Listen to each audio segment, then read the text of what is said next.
Hello, everyone. Hey, how's it going? Can you hear me? Yeah, heard you, Brian. Yeah. Cool. John, you want to try out your headset? Okay, is it working? Without giving you tons of feedback? The feedback's coming. God damn it. I don't know. That's rough. Yeah, I guess just try to mute it. I think that worked the last time you played. When you're not talking. And it seems like if you're not talking, the feedback comes in stronger. It's just like a wave that's like coming closer. It's just louder. Yeah, again, if the audio adjust is on, the program will start leveling it higher and picking up the background noise. So, all right, we got 5 today. We got Phil, Tim, Brian, John, and Alex. Other John, I believe, won't be coming. It sounds like things have gotten busy for him, so I'm not sure if he'll be returning, but I'm not sure either way yet. So, Brian, did you get a chance to check out the recap from last session? I went there and I skimmed it a little, but it wasn't, like I said, it was like I was in the middle of talking to you guys and getting other stuff done, so I couldn't concentrate on it. Okay. So it looked like you said I was basically out for most of it anyway, so. Yeah, the gist for your characters, both Sally's, is that you had an implant, and due to, well, out of character, Esteban touching a button on one of the She medical devices, in character, it just happened. Everyone started to have seizures, and I just prolonged that for those who didn't show up for last session, because that just was easier. So when in doubt, space seizures. But due to the Flesh Orchestra of Bryce using one of the She technology devices, he parted the flesh of all the crew and removed all of the foreign tissue. So currently, no one is infected with any biological agents or strange telepathic flesh-like devices.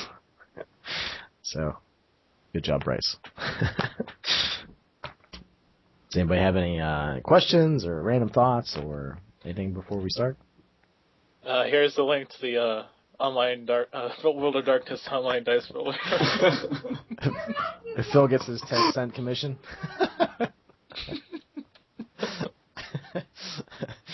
Paid for. Thank you. WOD Dice Roller Incorporated. That's making me laugh so much. This program has been provided for viewers like you and the WOD Dice Roller. And remember, buy your war bonds today.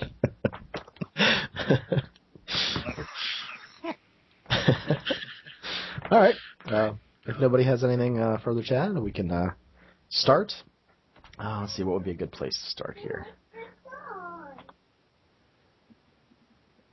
Well, you're currently headed towards the She vessel. You know that Chompers has more than likely slammed into the vessel. You got a little message from the Kazuku head that they are on the run. It didn't really elaborate much more on what it meant, but that seemed to be a good sign. Other than that, like I said, everyone doesn't have anything in their neck. That's been removed. And I believe that everyone that was currently awake was starting to make plans, trying to figure out how they were going to attack the She vessel, and so forth. I don't know. Where would you guys want to start? You think you're like around a big table making plans? Something like that? Maybe. Ooh, the ship has a big table? Cool. I think somewhere there's probably a big table. Oh, absolutely. There's a conference room on one of the decks somewhere. Yeah, I got the middle deck. Yeah, I think I'm having a hard time remembering where everything is because it's so big. It's like I think Alex and Phil are the best at keeping track of where everything is. But all right, we'll say that we're there. Everyone has. There's been some time has elapsed. We take the big table out of the closet and unfold the legs. Everyone has awakened from their She-induced medical technology seizures. Had some time to recuperate. And now you're discussing the plans. So you're all around the table. Pawn is probably sitting on off to the side. She really isn't paying much attention. So if you want to include her, you'll have to ask. She seems a little bit distracted.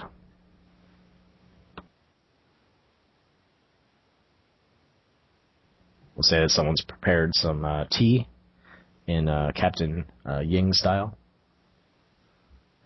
And steaming in front of you.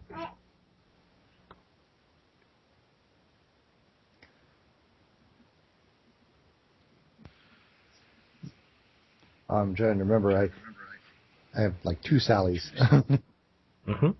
Yeah.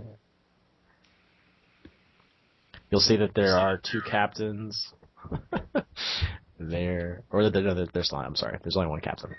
But there's only 2 Sallys. Sorry. So, look how detached his body again. No, I think that's still in the elevator. Yes, the other captain is running in the elevator. That's correct. So you were all sitting around the table. Go.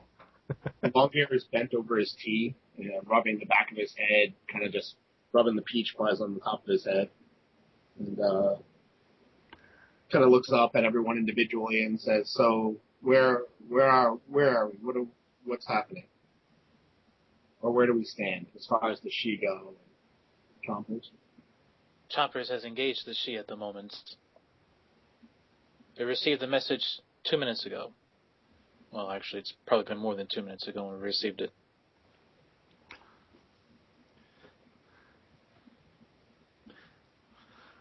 Just out of game real quick. Was the command structure restored, or is it still Theo's in charge? Yeah, what do you think, Phil? I don't think we set me as like captain. It was just I just had a plan and I was going with it. Yeah, it was informal. Yeah. Okay. Longbear looks over at Theo and says, "So what's the plan that you have, Theo? That you started while the rest of us were incapacitated?"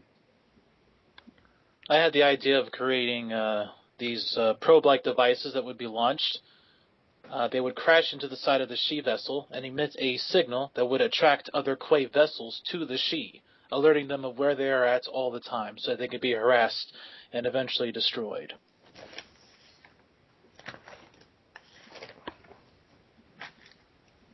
Sounds like an excellent plan to me. Mm. Anyone else have any ideas to add to that?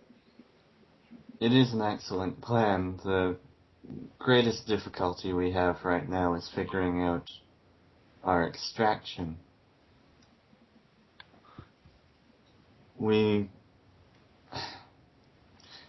Well, what's our aim going to be in terms of removing the other, us's?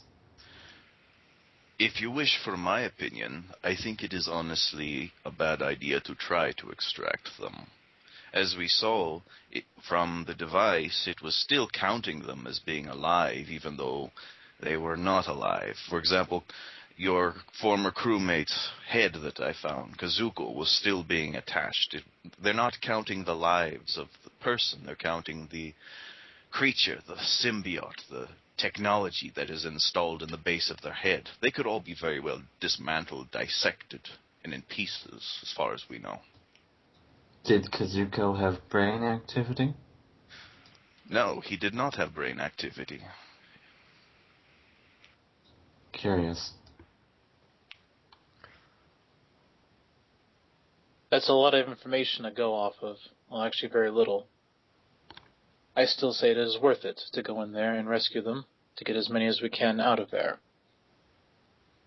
Besides, Bryce has the implementation device used to dissect, and he could very easily use it to put them back together again if needed. Bryce looks a little uneasy at this statement, but isn't going to refute it because, it was bizarrely simple.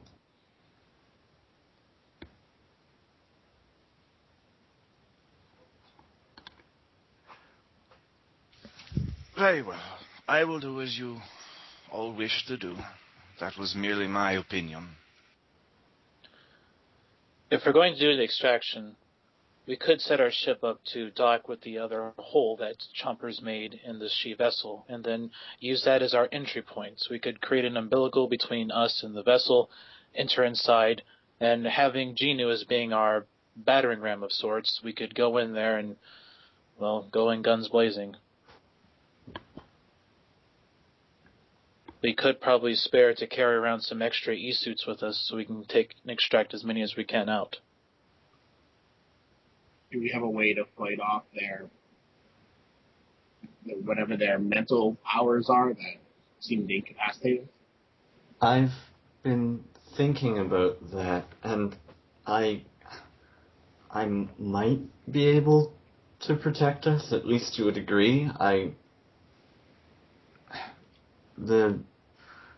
It's all sort of starting to come together for me. I'm understanding more of the patterns. God, it's hard to explain.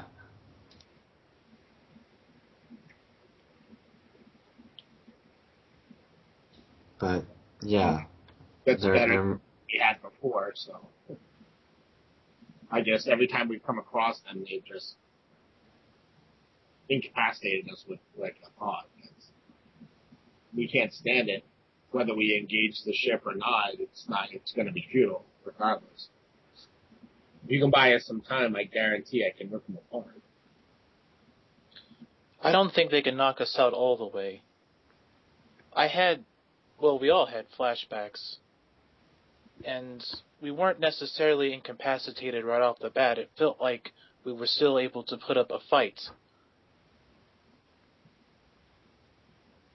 So whatever it is that they did, we might be able to resist it. And I'm banking on the fact that Chomper's assault will be distracting them enough to allow us to have the upper hand in this.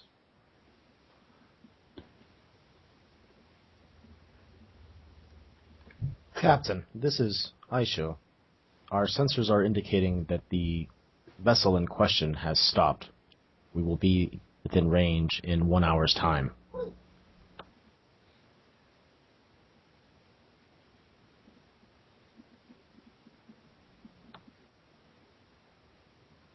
Well, I guess the moment of hesitation has passed. We must decide exactly what we're going to do, and now do it.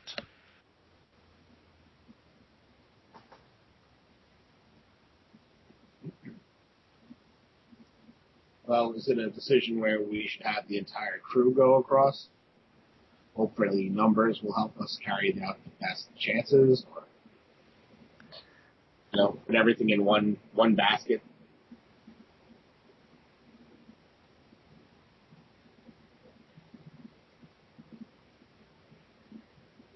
Perhaps one of the Sallys could stay behind. Okay. Be some sort of communications. So, I'll stay behind.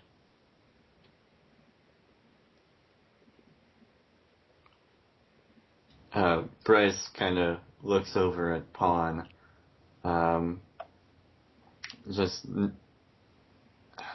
She's sort of swinging her feet like a child in the chair, and she's looking out one of the windows out into the void of space. What are your thoughts, Pawn? As far as what? What do you mean? How you would like to fit into the plan. Do I really She is a child. She is a child. She should stay behind. I don't know. I could go with you, Bryce, if you want. Keep an eye on your back, maybe. Be another pair of eyes. Or I could stay here. I don't really know. Captain, what do you think?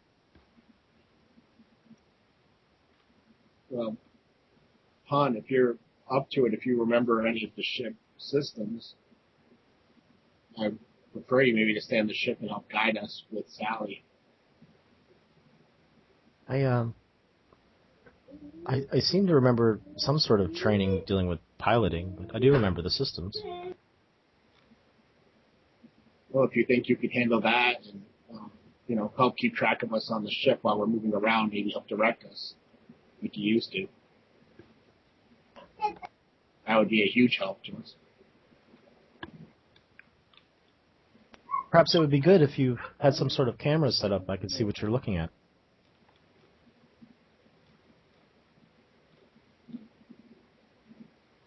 Yeah, I think that most of the E-suits could probably be retrofitted with some sort of camera. I'm sure they already have their self-diagnostic things into them that the ship can monitor. So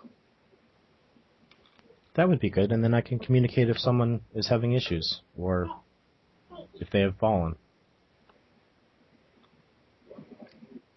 Longbeard looks over at Theo and says, Theo, we can do that pretty quick, right? Theo seems lost in thought at the moment. He's kind of rocking back and forth a little bit, and then a few seconds later he'll look back up at you. Yes, that shouldn't be any problem at all. We have plenty of those on board recorders. We could just put them on very quickly. Excellent.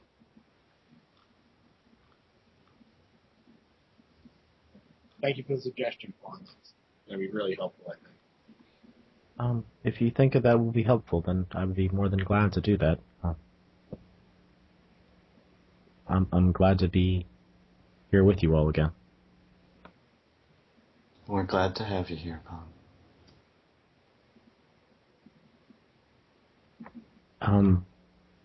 Do you think that Chompers has had any impact on them? Weren't his kind mostly slaves? I believe that was the case when the others were concerned. I wonder if they have any power over him that he isn't aware of. Could we possibly be facing him as well? Unlikely. He faced them before, but he came out of it wounded. If they were going to control him, then would have been the time.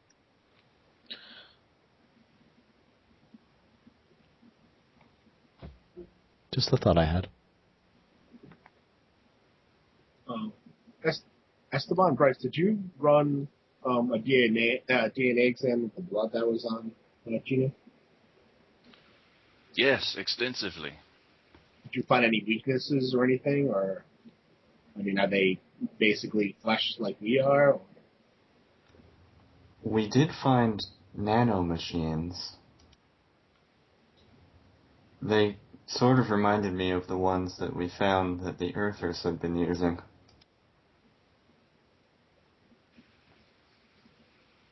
Do you think that they can be disabled with an electrical charge, the way we disabled the other ones? I'm not certain. I would think so, but well, we haven't run that sort of test, have we? I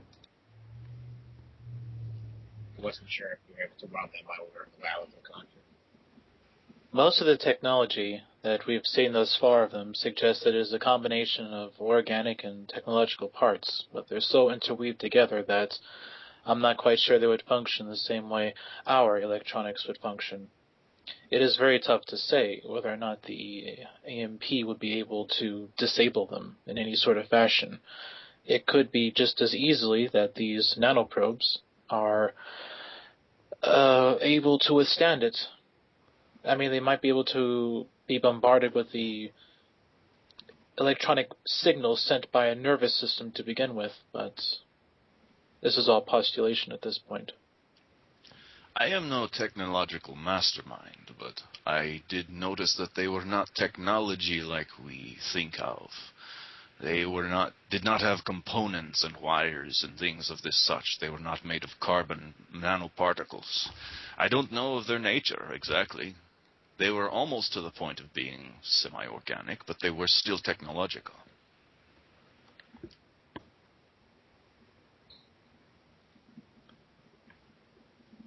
You'll see that Colt, he's still looking pretty ragged, sort of like crawls/walks into the room. He has these black, tendril-like scars around his neck, and you think they go further down under his shirt. He's sort of breathing raggedly.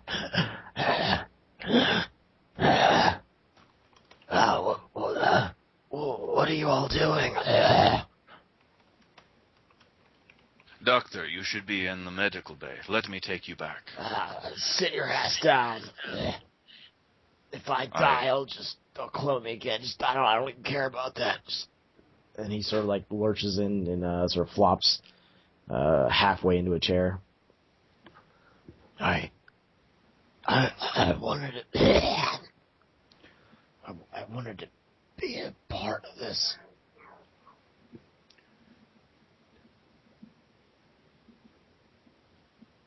He reaches down to his lab coat and sort of sprays a bunch of shots over the table. A couple of them fall off the table and land on the floor.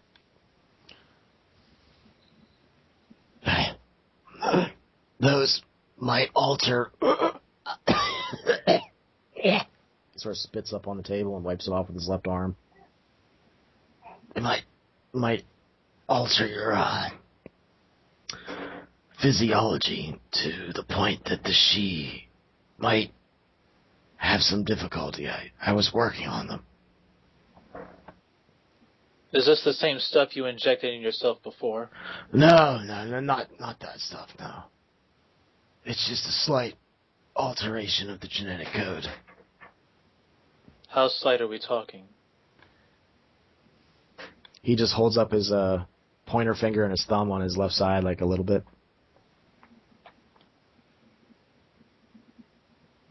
Theo will hesitantly grab one and stuff it in his pocket.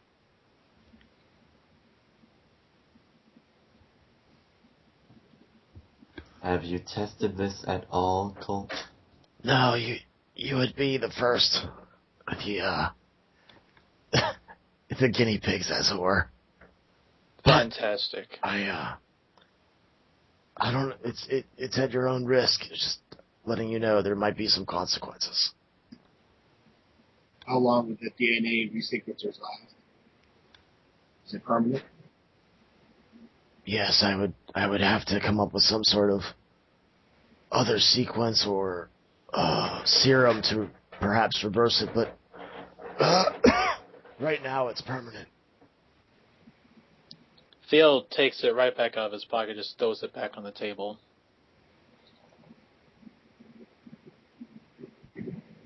Colt shrugs and leans back in his chair.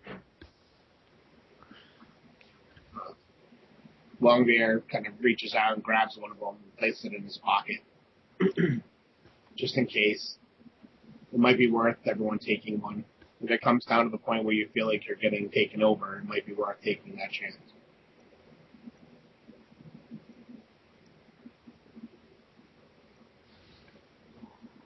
Bryce picks one up, examines it, makes sure it doesn't have any sort of covert injection device on it, and then slips one in his pocket.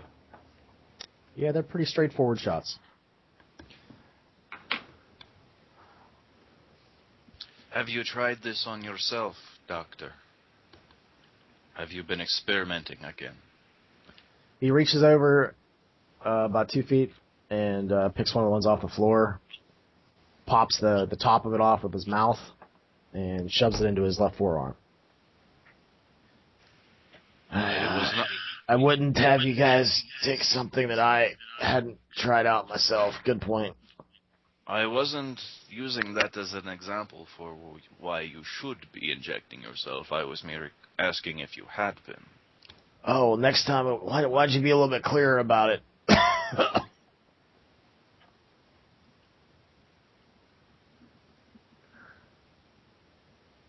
We should take you to sickbay and monitor the effects that this is having on you. That way I can determine exactly what is going to happen with the others. Out of his back pocket, he pulls that portable bioscanner and slides it over to you, but it misses you by 3 feet and crashes on the floor. Very well. I go over and pick up the bioscanner, activate it, and start scanning him. And what does the bioscanner tell you? It's showing elevated. What was the point of this? It was to help protect us mentally from the Shi. To alter the physiology so that the Shi would have a harder time getting in your heads. Okay. So far, it's just showing elevated levels of serotonin. It's showing elevated levels of adrenaline, and it's showing some other strange readings. Huh. It says inconclusive. I haven't seen that before.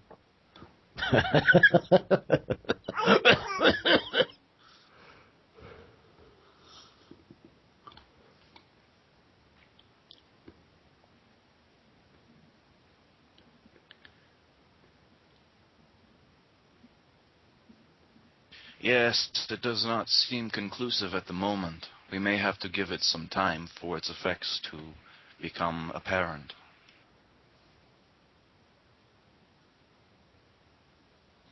We still have a lot of really big questions with regards to our plan to answer.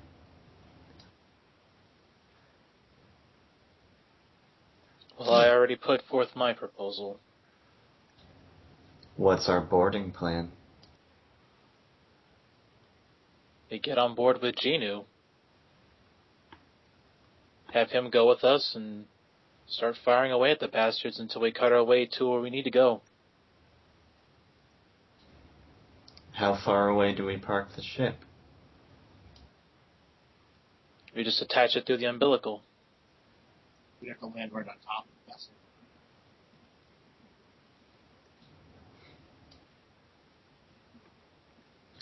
Rice is just kind of uneasy about this whole idea, having the three vessels locked together.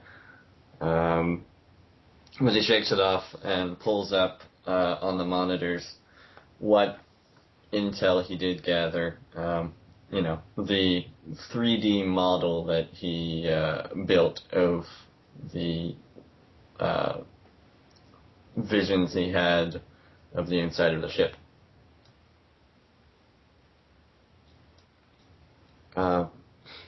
This is the main area I have some idea about.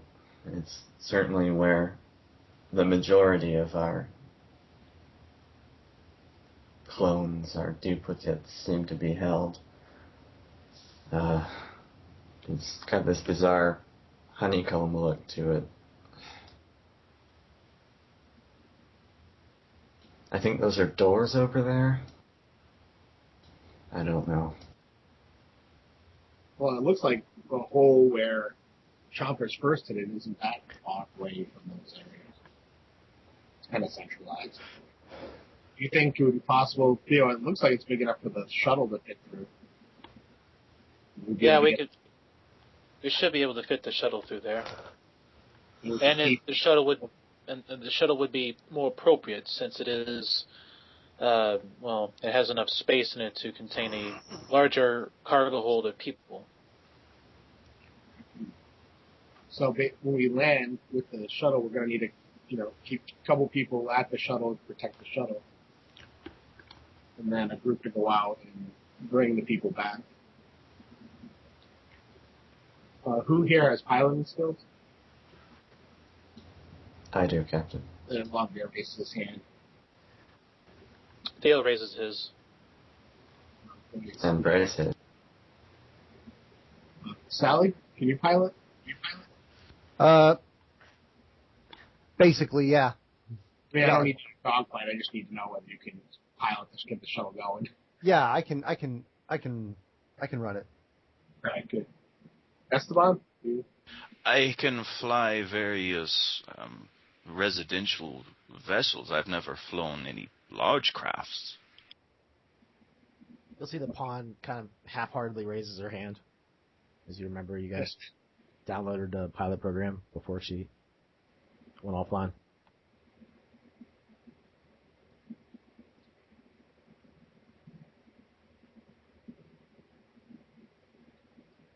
Bryce, your ability to block the mental intrusions, you would probably have to be fairly close to us, right, to do that? Yeah, I don't know the exact limits of my range, but I should be able to set up some protections fairly easily. It would be helpful if we were to all gather in the same place before we went in, or, before we even left the Okina. I'm just not sure how long my protections will hold. Esteban is still scanning Colt. Doctor, how are you feeling? Well, I felt horrible before. I feel about the same. Very interesting. My arm hurts. I mean, are you feeling emotionally different? No, I still see things pretty bleakly, so I think it's about the same. You're having a very interesting cascade of chemicals in your brain. Your serotonin level is increasing. Your GABAs are increasing. Everything is functioning at a higher rate. Something is definitely happening. Good. I guess I did something right. Maybe. Who's next? He flicks one with his left arm that kind of spins down to the table. Ends up in front of Longbeer. Longbeer stops it. I will probably do it after. It seems to be functioning very quickly, whatever it is doing. Well, until we can be sure, it's better. I can't even imagine. I just can't take the chance of taking it now and then have it fail halfway to the ship. That makes no sense.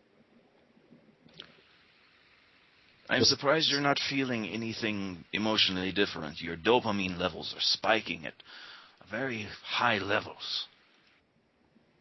Oh, now that you mention it, I am kind of... yeah. I'm kind of going through a little bit of a roller coaster. I'm getting kind of warm, too. He rubs off some sweat off his forehead. Very interesting. He just continues scanning him. Colt, perhaps you should head to the med bay to monitor what's going on. The hand scanner isn't quite as good of diagnostics as the main med. Plus, if something goes wrong, we can't really help you here. We'd have to bring you down there anyways. Is that an order, Captain? Longbeard looks over at Theo and says, yeah. He gets up and kicks his chair and slides across the room and hits against the wall, and then he walks out of the room.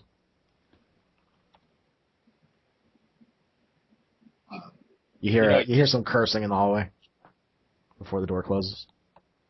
Longbeard lets out a long kind of sound, and then anyone near him the hairs in their arm stand up, and the air has an ionized smell to it. Should I go with him?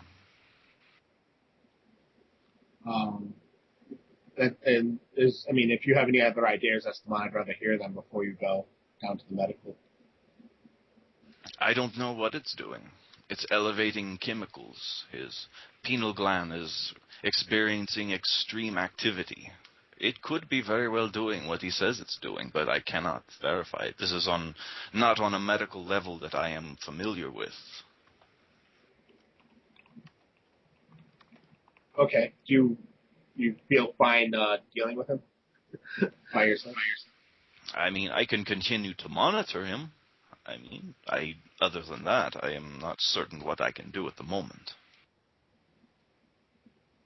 If he actually does scan himself in the med bay and sends telemetry to me, and sends diagnostic information, I can observe it. Is the med bay still blocked off from scanning? Yes.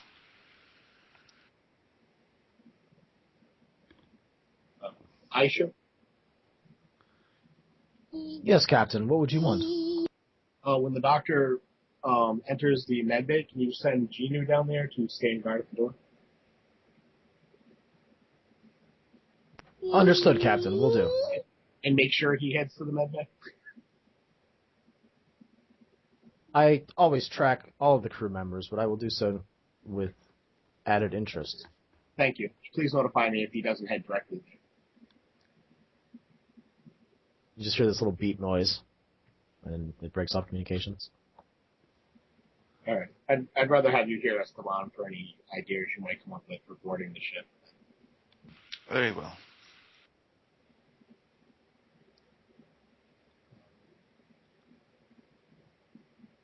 We're not far out now, Captain. ETA?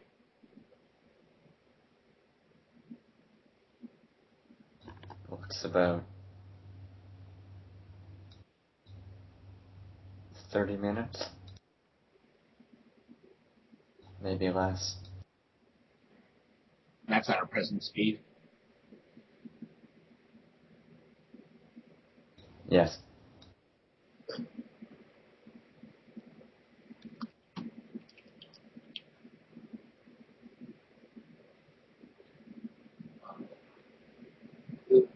Theo, you've been rather quiet. Do you have anything for the boarding?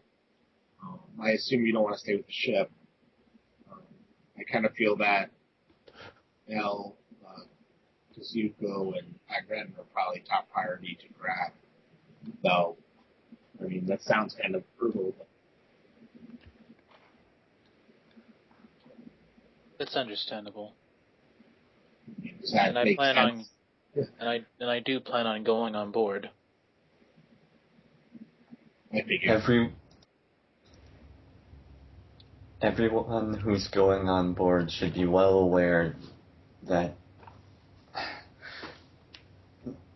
our crewmates will not be in the condition we would recognize them normally in.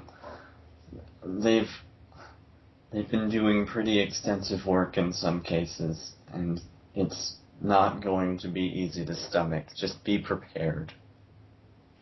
Esteban's eyes glazes over when he says that. Yes, have had some memories flash back to me, and I can attest to this.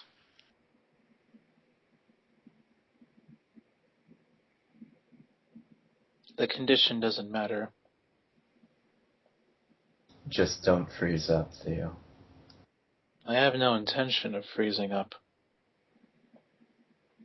Is there any? Bryce nods respectfully. Yeah. You know, at the armory, there's body armor as well as all types of weapons in there, including explosives. I'm not sure we want to take any of that, but it is an option if, any of you with weaponry skill wants to use them. We also have the stealth suits. Yeah. I mean, I wish we had never had the time. We never got the time to put the stealth suits attached to the EV suits, but. Stealth suits? Esteban looks very interested when you say that. There is actually one stealth suit that can double as an EV suit, but its wear is accommodated for a woman's size. Can it be adapted? The captain looks over at Sally. Would Sally fit? She could fit, but she's a bit short. It would be loose in some places. So we're all either too small or too big, huh? Well, I'm sure we can adjust it to fit you, Sally, if they don't know our numbers.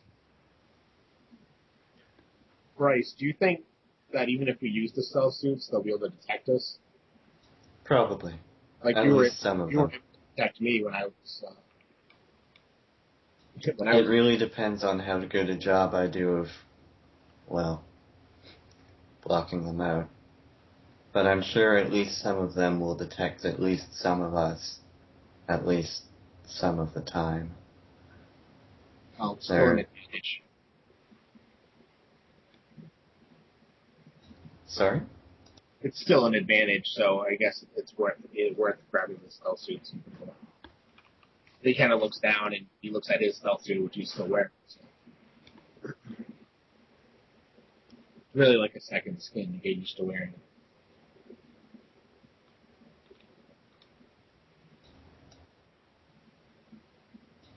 Yeah, whatever we can get. I would recommend. Yeah. Yeah, I think stealth suits are probably a better way than just pure body armor. We'll have Genu with us anyways.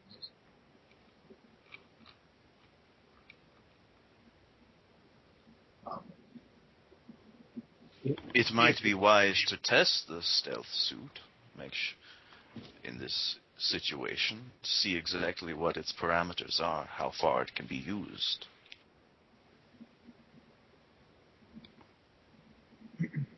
What do you mean, how far it can be used? How useful it is against the Shi. There's no way for us to test that until we meet them. Exactly. Well, I mean, we kind of already know that someone who can detect light can detect us regardless of the stealth suit. But if Bryce is able to shield us or shroud us, then that's...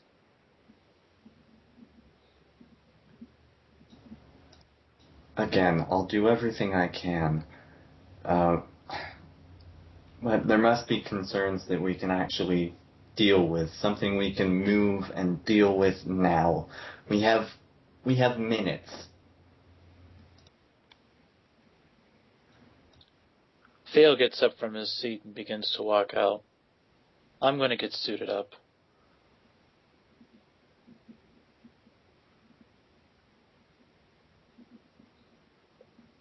Alright, if no one else has anything else they wish to add, we don't really have the time anyways. I'll get ready and I'll meet you on the shuttle. I'll prep it and get ready to go. I will gather some medical supplies and meet you there. Thank you, Esteban. Yeah, I forgot about that. With that, Esteban gets up and leaves the room.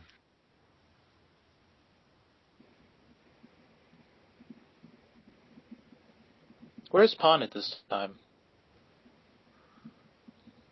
She's still sitting in the chair, just looking out the window. Okay, well, before he heads back up to the shuttle, he will walk over to where Pawn is. He's all suited up in his EV suit. He's got his armaments all on him. He'll look down at her. Pawn. Do we have time to set up the cameras? Or can we rework something that's already a part of the EV suit? We've already got the cameras set up. It wasn't very hard. They just clip on. Have they been rerouted to the computers on the ship? Or the cockpit, perhaps? Yes. Okay. Be careful over there. Pawn. Keep an eye out for Bryce, if you could. I think he might be in danger. I will. Just remember, there's a emergency anti-quay security system on board. Should the Shi, or any of them, try to board, you can activate it, and it will stop them in place. Do you think the Shi would have a problem with the things that the Quay would have problems with? Not in the same way, but if they're anything like us, being frozen at minus 300 degrees and then being rethawed again might wreak havoc on their flesh. Either way, it'll stop them. That does seem pretty effective. What about the crew that's on board? Would it affect them as well?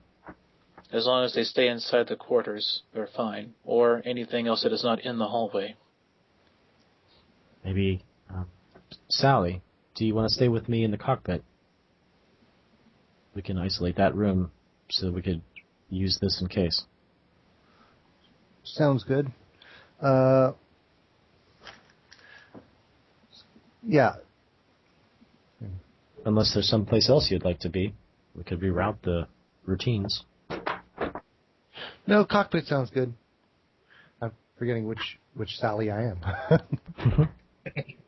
Yes, you. You can be Yeah, okay. I like.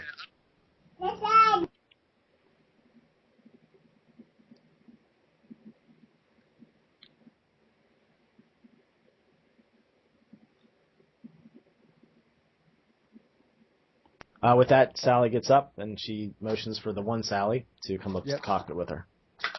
Okay. Theo nods his head to Pon, and then heads up to the shuttle. Right before she leaves, she holds up a thumbs up to Bryce and smiles. Be careful. Yeah, you too, Pon. And if they do board, you know where the arms room is, yeah? Yes, I remember. Look after I have yourself. Sally to protect me. I think I'll be okay. She sort of like gives her an elbow to the gut. Yay. Bryce just smiles and nods. So those two head up to the cockpit.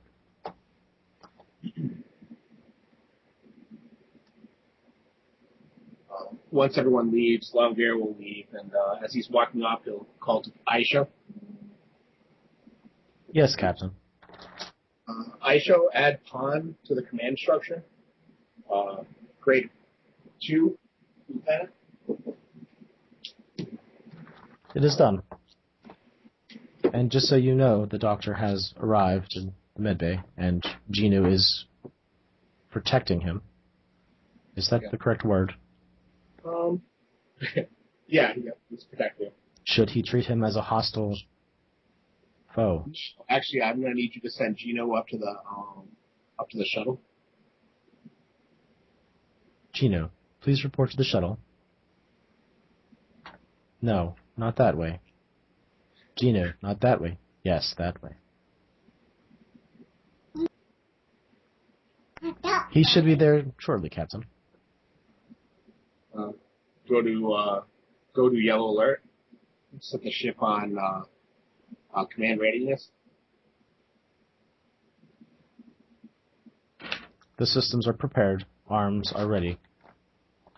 Armed. Captain Theo. Yes, Captain.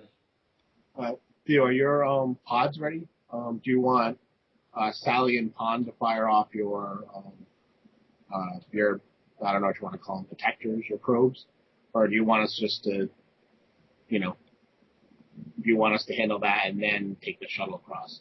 I don't know what's more effective. I would advise that you launch it after we make our exit.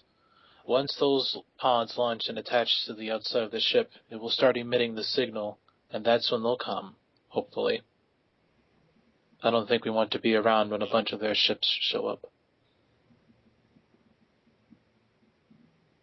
Okay, we'll do.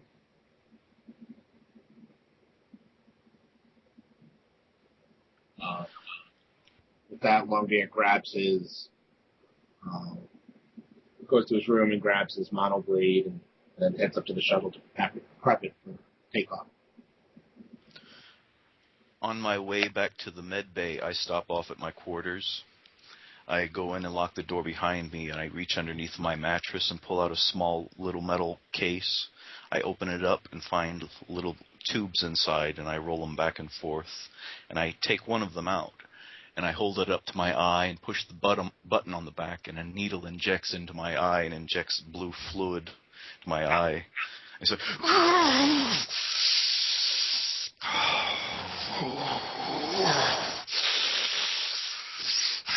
then he closes the case, puts it back underneath of his mattress, and pulls another black case about the size of a briefcase out and straps it over his back. And he starts heading to the med bay. Okay. Meanwhile, Pon and Sally have gone up to the cockpit and getting comfortable. You'll see a bunch of the monitors start to pop up of the various E-suits, the ones that are empty and the ones that are full at the time. It looks like we'll be able to see everybody now, whenever they get ready. I hope that we don't see anything too disturbing.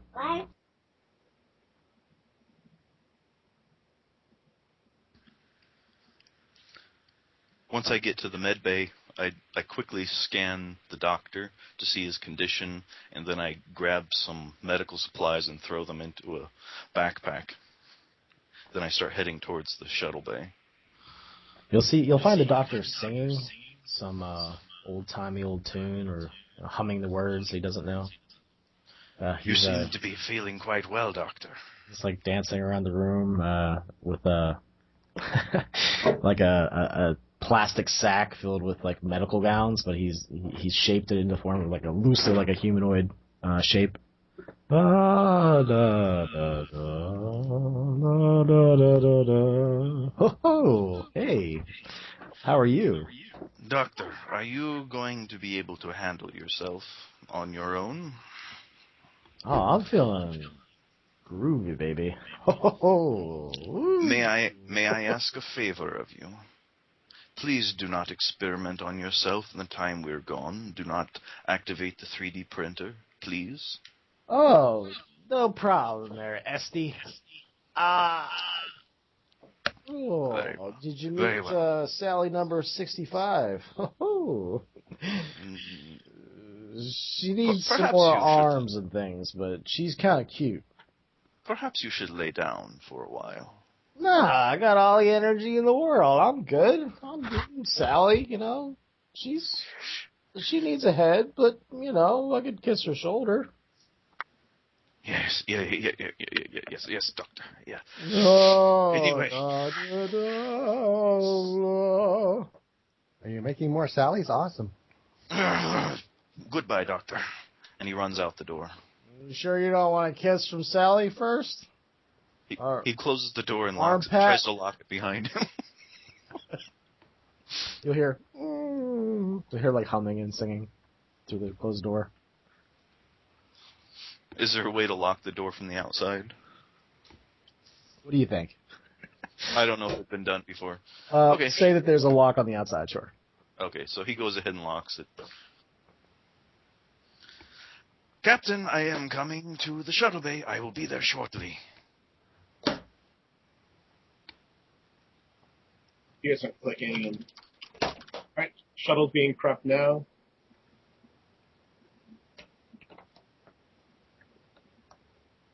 Bryce is already there helping with preparations. He's armored up and has his rifle freshly cleaned over his back.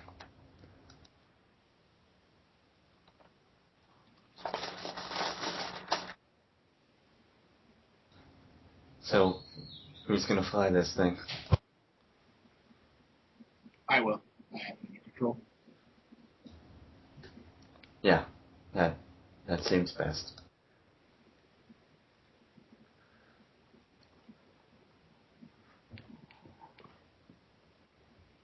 Theo gets in and he just sits down. His brow is furrowed and he's just staring right down at the ground. His hands are kind of clasped against each other.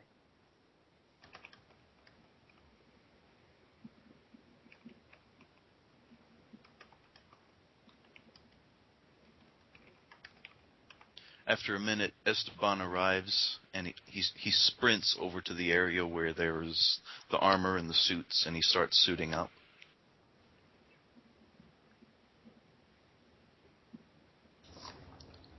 Bryce, looking around and seeing that almost everyone is ready, moves over to one of the monitors and pulls up cameras on everyone in the crew that he can, and just starts focusing on them and attempting to lock their minds, just figuring out ways that he can wrap layers around the patterns and create interference. Okay, so you're basically trying to use your telepathic ability to sort of buffer and protect them. Is that about right? Yeah, it's the shield others power. Okay, all right. And is it enough to cover everyone, basically? Yeah, it can cover 8 people. Okay. So I'm thinking everyone, and if he can, the rod-like tool that he's bringing with him. He wants to make sure that nothing else can manipulate that. It's probably a wise decision.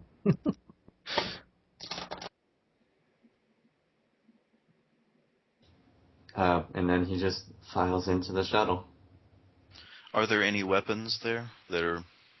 Is it like rifles or whatnot? Yeah, there's a good selection of weapons. If you can even pick out anything you want if you go to the arms and armor. Okay, so on the forum, you can just pick something. He's going to take a Gonjan plasma rifle and a Gonjan plasma pistol. And a lot of them seem like they haven't been used at all. Seem like they were stocked here when the ship was made. He very quickly straps them onto his suit, very quickly and very efficiently. You'll see that the one Sally gathers her things and climbs in her EV suit. She taps the camera and she gives you guys a thumbs up. She grabs some weapons and things as well. Though she looks kind of unfamiliar with them. She grabs a simple one, just a Spassky quickfire, handheld.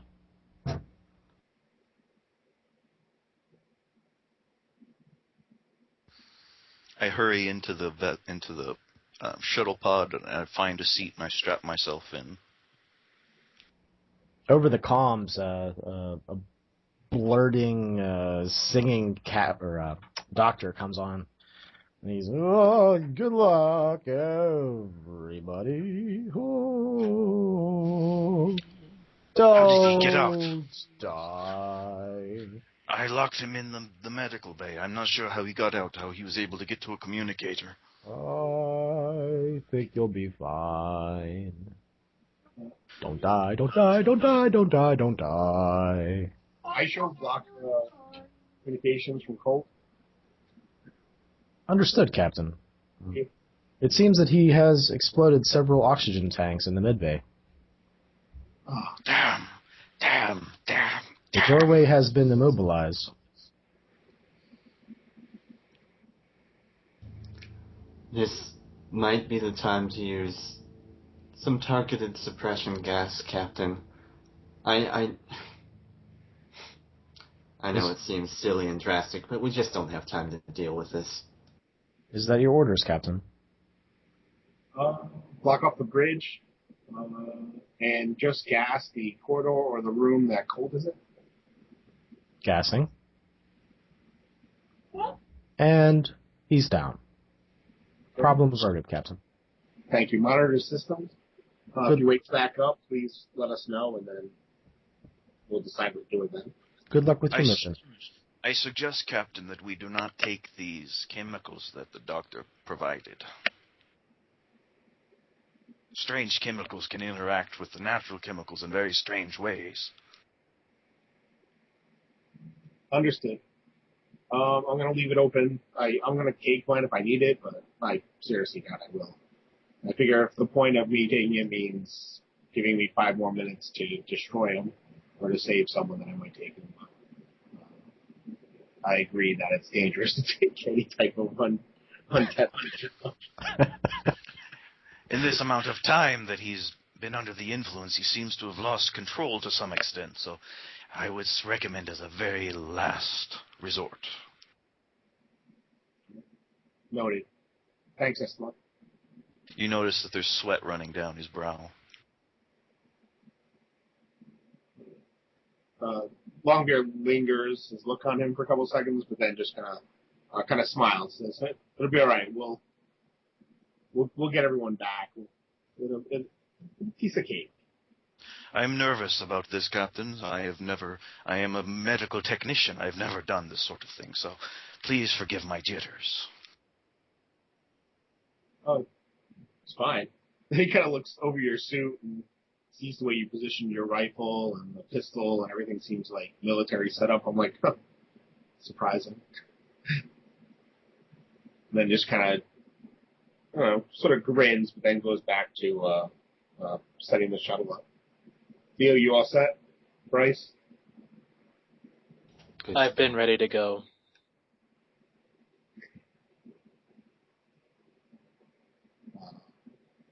With that, Longbeard keys the communication to open the rear door. Captain, I have a suggestion. Would you want to hear it? Of course. Should I copy myself and integrate it into the shuttle's systems so that the copy could assist you?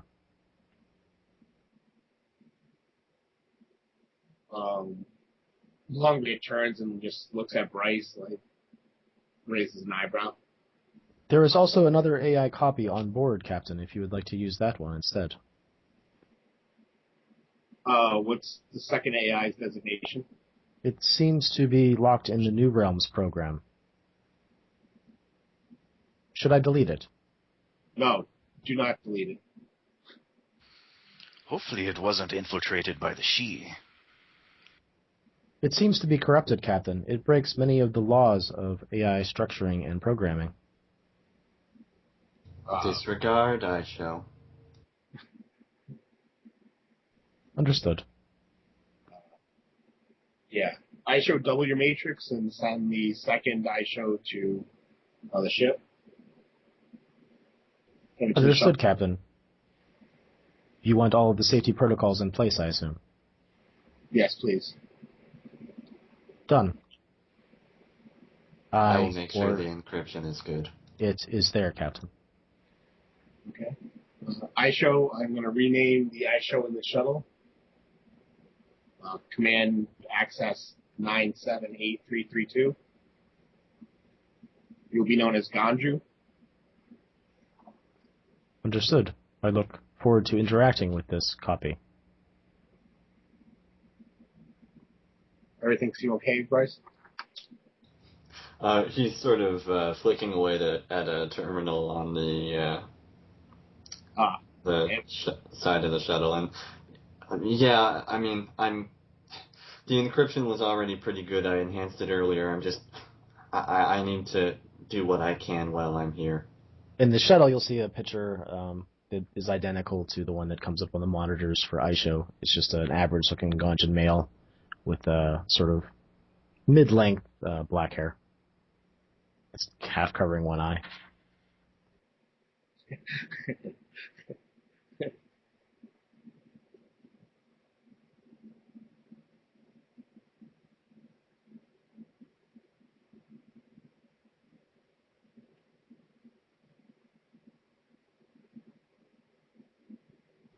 Ganju, we're going to bring the shuttle up to red alert.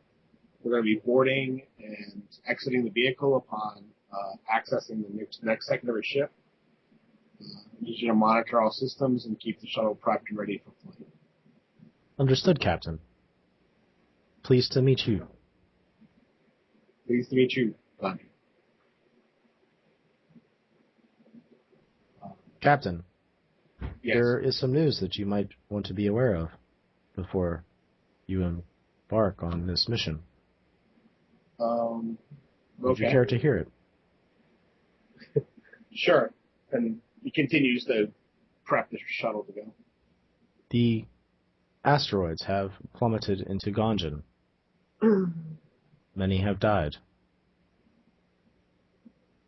Planet-wide disaster.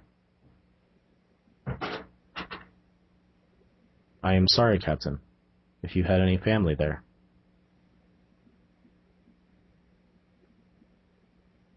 Longbeard just stops what he's doing. There are rumors on the data net of the Nobots allying themselves with Earthers to betray their own kind. The defenses were destroyed,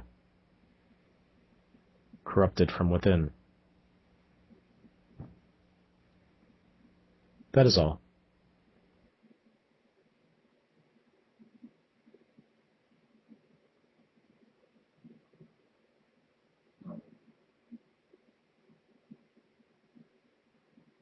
Longbeard hits the button to open the door, and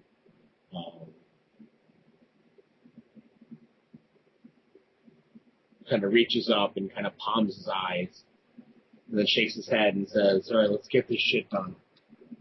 And just hits the thrusters full blast out the back shuttle bay doors, back exit. The shuttle heads off in the direction of the where the she vessel is supposed to be.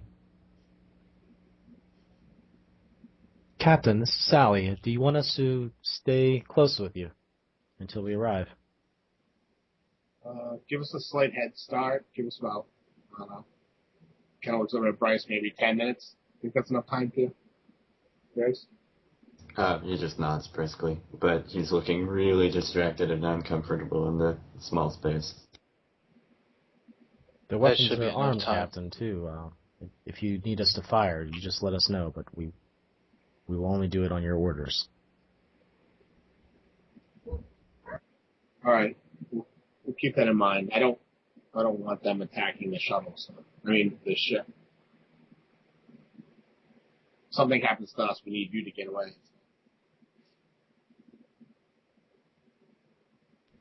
We'll make sure to wait until your clones print out, and then we'll flee. If that comes to it. Well, let's hope it doesn't, but I guess that's an option. With that, Longbear keys off the communications and stops and swings his chair around looking at everyone. He's like, Colt set up an explosive in the medbay. He's like, that could have damaged the 3D printer, right? It's entirely possible. It's a very strong possibility. Those oxygen tanks are quite compressed. Of course, I don't know how he survived. So it might be possible that he's not even that hurt and the explosion wasn't that big. And Aisho has no access to that room, so we have no way of checking it.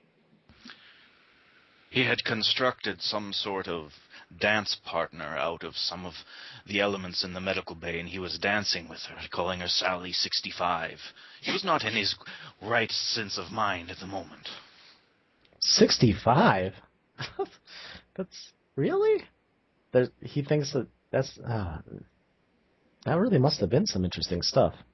We'll see Sally say. She's sitting against the side. Yes, very, very interesting. Well, not that I think anyone would be crazy, but let's consider this a one-way thing. That there's no backup, there's no way to protect us if we're killed or shot or whatever. No crazy heroics, right, Theo? No, He looks over at you with a very cold gaze, his brow still furrowed. I make 0 promises. I will do whatever it takes to get her back. I understand, and I'm right there with you, but, how is she going to feel if we get her back and you're not there? There is the original me.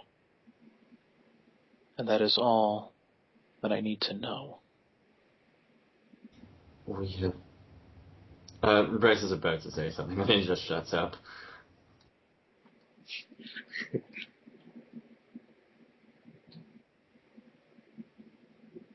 Staring at the ETA timer. As you're staring out the front of the shuttle, the ship will start to become visible. And something strange. You realize that it's not the she vessel that attacked you. It's a much smaller vessel, which perhaps leads you to believe that that debris field might have been the she vessel. It seems like some sort of small ship that maybe was docked inside of the larger vessel. You're not sure. The words of Kazuka might be ringing through your head of, you have them on the run.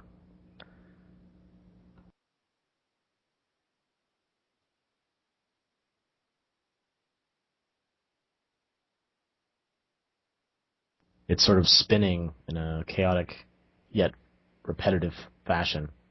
And out of it is... what's that? Is Chomper's vessel there? Yeah, you'll see Chomper's vessel impaled on the side of it, but it's still pretty far off. Bryce, can you scan the vessel and look for any type of access port or point that we can access it? Yeah, I'm on it. He uses the full sensor array of the shuttle and also checks to make sure, to get an idea of what atmospheric conditions are like inside in terms of gases or whatnot. The vessel seems to be about the same size as your previous vessel, so much smaller than the Okina. There seems like there is a main entryway on the end of the ship. It is sort of a elongated vessel with a rounded head and a larger body. Off to one side, however, is a jutting spherical yet smoothly pointed at the end section as well. It has a sort of a globule appearance, as if some amoeba was stretching out in various directions, and it hardened. It doesn't seem to have any straight lines or edges. It's all rounded, though there are points in various places. On the back of the body, it's sort of domed, like the shell of a turtle.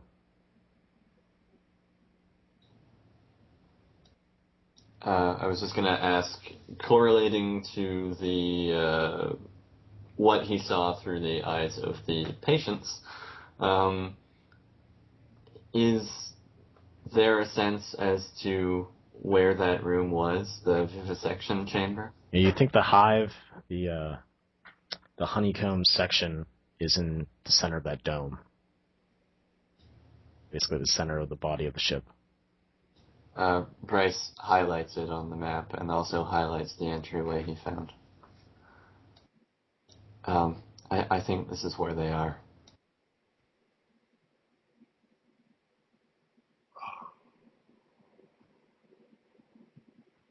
Any this suggestions? is a point of entry. That I know of that we can attach, which means a spacewalk.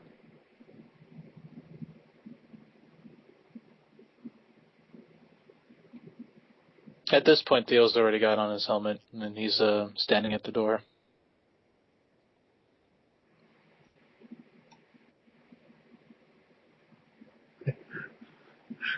Columbia looks over his shoulder, sees Theo. Alright, spacewalk it is. And starts keying the shuttle and brings it in as fast as possible to not gently slam into the she vessel right near where the access point is listed on the map, the overhead HUD. I put a link down in the chat of an image that the scan gives back to you, just so you guys have more of a mental image of the various corridors and things that your scanners show you. And it might even surprise you, that you were able to breach its defenses and be able to get those scans, but it did work. Was Bryce able to get a sense of atmospheric conditions in case the E-suits rupture when we're inside?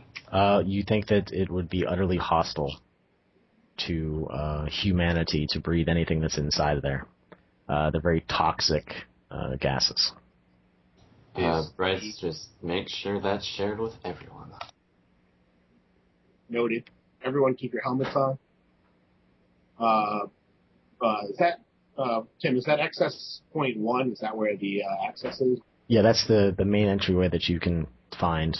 There is the giant rupture that Chomper's ship has basically just punctured through the side, mainly by, it actually looks like he rammed right into the front of the vessel. Sort of that thing on the top left, that jutting, long, cylindrical section. That's where it looks like he rammed into it. So there's another entry point there. Okay. Oddly, that actually looks like a shuttle.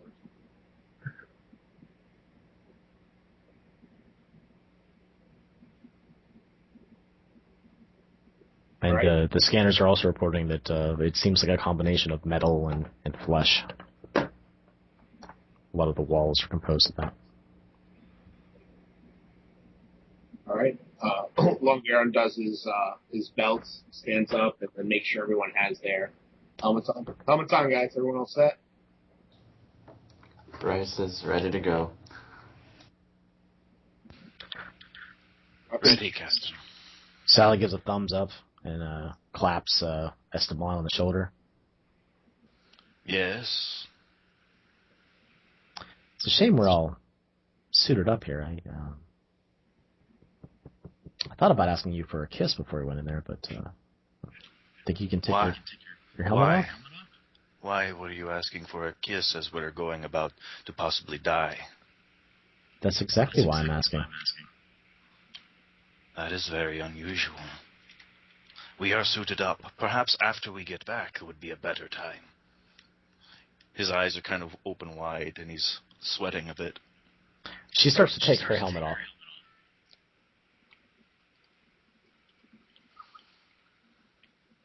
She takes a deep breath. And then leans over and kisses the outside of your EV suit. He just stares at her unblinking and looks where she kissed. There's a line of moisture there. You know we might possibly be dying in moments. It is good to not distract your thinking process during such moments. Gives you a better chance of survival. I just didn't want to regret not doing that. And she sort of turns her chair away from you a little bit and puts her helmet back on.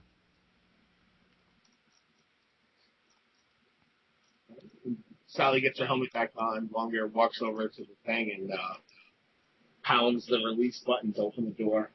The gas leaks out. And then he follows Theo, who I'm sure just kind of rushes out the door, heading towards the door, the access door. He's already working, checking, testing. Sally sort of tapped. Can everyone hear me? Theo says, check, as he bolts on out with his jets flaring. I hear you, check. Roger that. You'll see gases leaking out around the edges of where Chopper's ship has injected itself into the larger sea vessel. You'll see that there's various lights around the edges of it that are flickering, going on and off. You're guessing that the ship has sustained lots of damage, especially since it's dead in the water. The light of the rift is bathing your suits. There's a sheen of blue whenever a face turns around to stare at you or to look forward. Everything is highlighted with it as you get closer and closer to the vessel. Even as he's moving as quick as possible, heading towards the access port, Longbeard tends to just kind of stare at the rift. That calmness, that sheer, serenity that comes off the energies of the rift that just make us all feel well. Just kind of pulls at him. You'll see every once in a while around the edges of the she vessel, these diffused light sources are sort of drifting out from it, seemingly from just the edge of the vessel. It's not coming out of a porthole or a weapon, the sort of weapon system. It just seems to come out of the skin, the shell of the ship, and they sort of diffuse out into nothing once they get about 100 yards away from the vessel. When he notices the rift, Esteban turns to face it completely, and he just stops completely in dead space looking at the rift. And he's just floating there, facing the rift.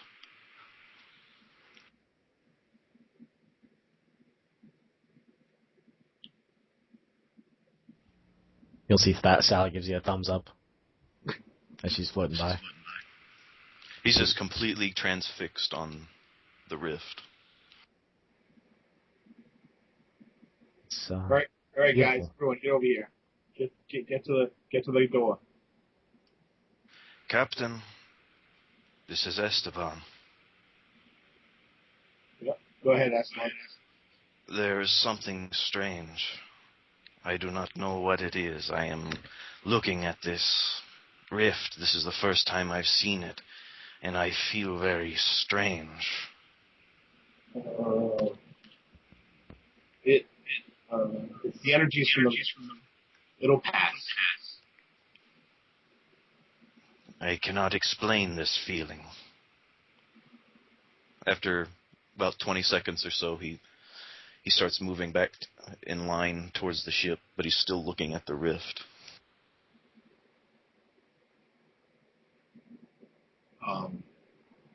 You get a captain who's like 1, 2, 3.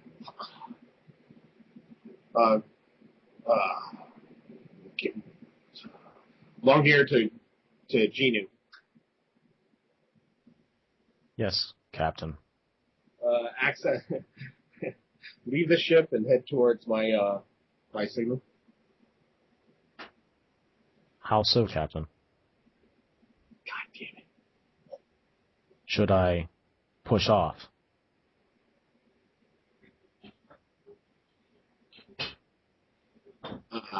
Awaiting orders. Stops and he's like, Theo, I don't even know. He normally sticks to the metal of the ship. I'm assuming it's not going to work here. He has been outfitted for spatial combat. Or exploration, for that matter. You see, Longbeard gets real close and says, Theo, take control of Genu. You know him better than anyone. Please. He kind of just turns at you. And then he'll start chiming into the comms. Alright, Genu, launch yourself off at these coordinates. 307.402 at a 36-degree angle. Use this pressure for knocking yourself off. And Esteban will see Genu push himself out of the shuttle and start heading towards you all. His arms are sort of flailing.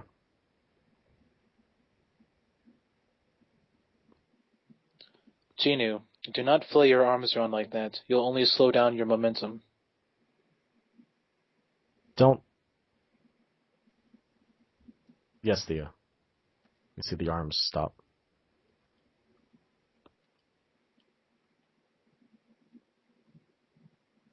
Sally's soft mag boots will hit into the surface of the she vessel, and she'll slip.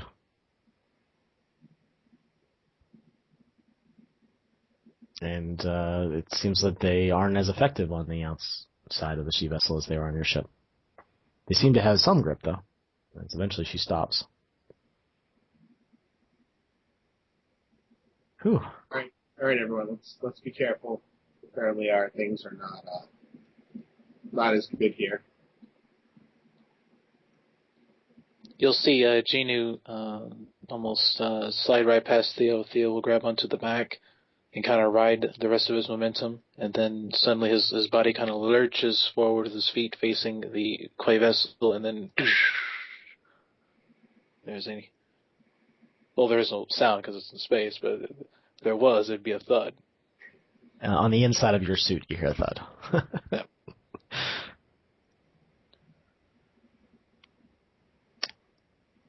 How about Esteban? He's following in suit, just following behind everyone. Okay. After a short time, Genu will sort of slam into the side of the ship, and he'll sort of slide and scatter until he grabs hold of a little lump with one of his arms, and then manages to sort of awkwardly crawl on the outside of the surface, but he doesn't seem very agile out here. You'll see his little boosters are firing from left and right to try to stabilize himself. Genu, try to punch inside the exterior metal of this ship. He'll start to do so, and when he does so, he actually sort of launches himself backwards, and his boosters are fire, and then he'll push back down towards the surface. And he repeats the process over and over again. Genu, stop what you're doing. Theo then walks over, and since he has a better grip than he does, he just kind of grabs him and starts dragging him.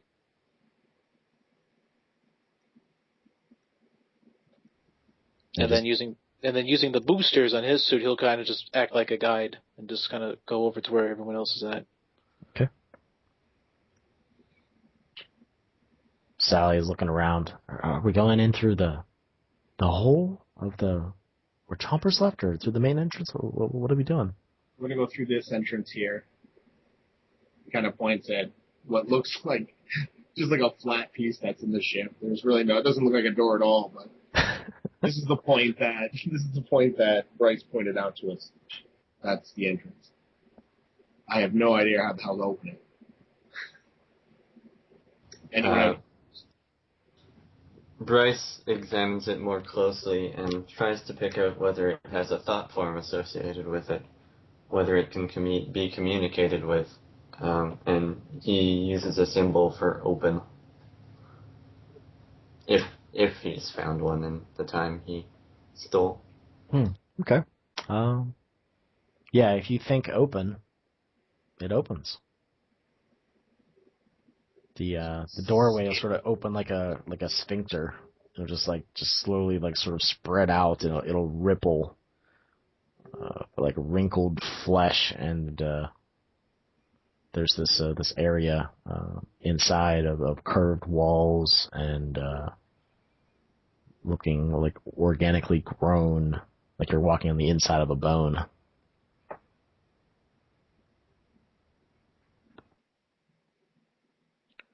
I reach out and help Theo bring Ginu in to the place. You see Theo using his jets to position Ginu right in front, and then right behind him, he'll get right behind and just kind of, in a very Superman-like fashion, be behind him, just push forward. You'll see that the room sort of opens up before you, and there's what looks like a more metallic doorway in front of you. The rest of the room is pretty much unadorned, though. You don't really see any sort of consoles or wires or anything. It's very strange. It almost feels like you're in the inside of an animal. Is there any gravity in here? There doesn't appear to be. Bryce is just scanning all of his sight lines with the rifle raised, and starting to focus more intently on detecting different thought patterns and seeing where they are and how many. Okay, when you open yourself up and you start to think out loud, sort of project your sensories and your thoughts, you all get What? It's a projecting thing?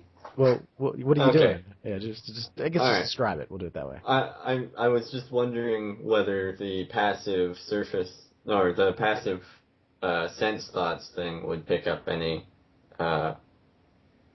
information as to where people were or what. I mean, if it has to ping back and forth, then what I'm that's saying what is happens. You're using telepathy. Yeah, absolutely. So okay. That's all I'm saying. You're using the telepathy, and these creatures are creatures of telepathy. Yep.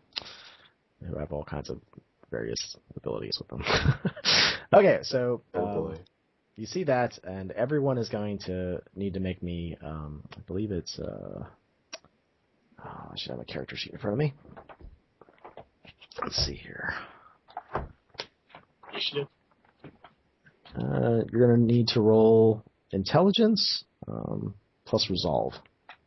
And you get a +2 bonus due to Bryce's, a +2 dice bonus due to Bryce's shielding you. But Bryce, you do encounter 6 she intelligences. They're just utterly alien to what you're used to, as well as a bunch of others.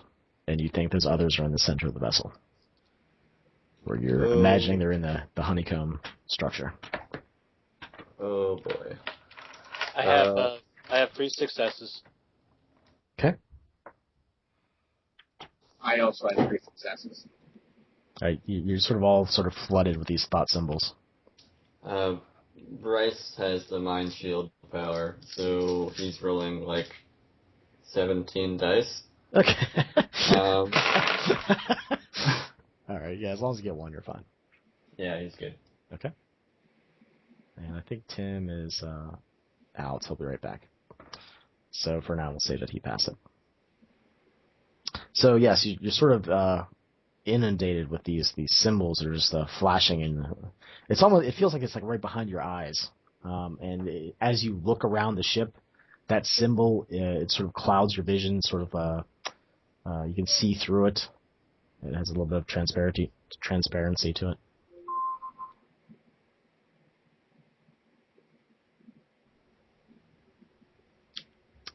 Tim, why don't you roll intelligence plus resolve, and you get a +2 bonus, +2 dice bonus. Just tell me what you get. Okay, intelligence plus resolve. Yeah. Resolve. Oh, wow. Let's see if And I then have that many. You add that many dice. You add 2 to it. Okay. 2 points or just 2 extra dice? 2 extra dice because Bryce is trying to protect you. Okay. Okay, I'm going to have to double this up.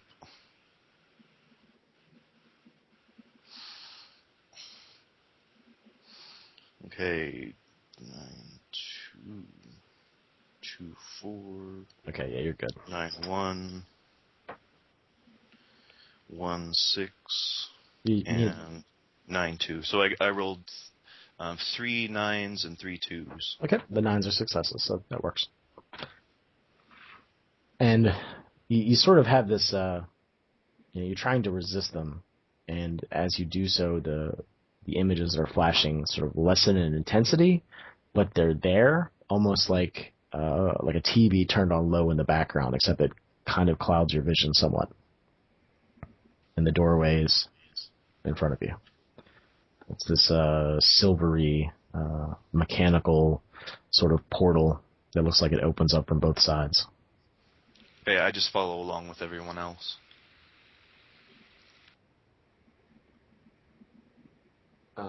Can Bryce discern what any of these symbols mean? Let's see here. Why don't you roll 2 dice? Or maybe intelligence. Why don't you roll intelligence? That's probably good. Okay. 1 success. Okay. Yeah. They don't seem to be trying to talk to you. They're talking to each other. And intruders is one word that you definitely get. And you hear the phrase "kill them," but you're not exactly sure who that refers to. Okay. Captain, they're aware of us, and they've issued orders to kill them. I don't know what that refers to, but presumably us. I don't see why they dispose of their experiments so, oh God, readily. Let's hope it's the case that they're coming after us. Can we get this other door open? Theo marches right towards the door. You see his hand kind of hovering over his helmet a little bit, and then it clutches into a fist. He just gets the gun lapped over him, and then he just starts marching over towards the door. Bryce sees if he can open it with a symbol. It opens. Theo marches right through with Chinu and tow. Esteban rushes behind him, and he stalks very closely to the wall with his rifle out, and he's staying very close to the wall and following behind Gino. Okay, and just remember there's no gravity, so you're sort of floating, pulling, using your little thrusters and such to adjust your location. But before you'll see a long corridor. Again, it just looks like the inside of a bone, like if you broke open a chicken bone. That's kind of what it's sort of, there's lines and ridges. Goes up roughly about 10 feet to the sides. To the right and left, there are similar doorways, and straight forward there's a doorway, but the one straight forward leads towards the catacomb where the body should be.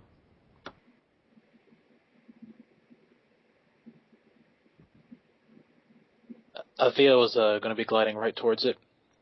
I should also say that Bryce, oh boy, I'll get you some information here. Those thought symbols of the She, 3 of them are in the honeycombed area. Okay. One of them is near where Chomper's vessel slashed into the ship, where that the top left, that sort of pod-like structure. Yeah. And 2 of them are at the rear of the vessel. The complete opposite of the ship from where you are. Okay. Bryce is just going to describe those positions to the captain. We've got 3 to deal with in the area we're headed towards. One seems to be guarding Chomper's ship, and, the other's on the opposite end of the vessel from us. So,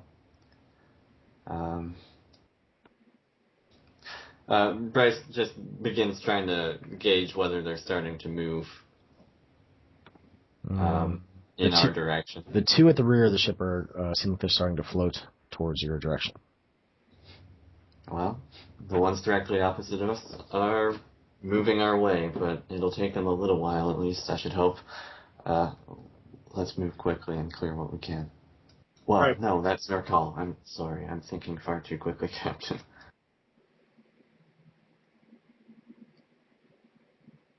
All right, well, just keep us informed.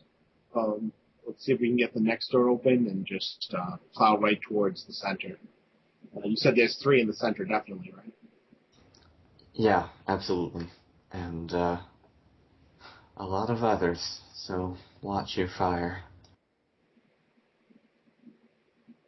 That's where, the rest of us are being held. You'll see the air around you start to ripple and warp as you look towards your fellow crew. You'll see their bodies sort of stretch out and contract. At least that's what it looks like with your vision. But nothing hurts or nothing seems to happen other than that. I'm just sort of staring at Genu as he's warping, just looking very bewildered.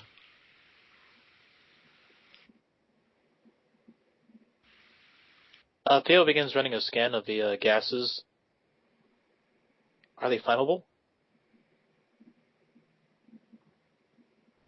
They're not very flammable, but slightly. Okay. They're probably less flammable than oxygen. Okay.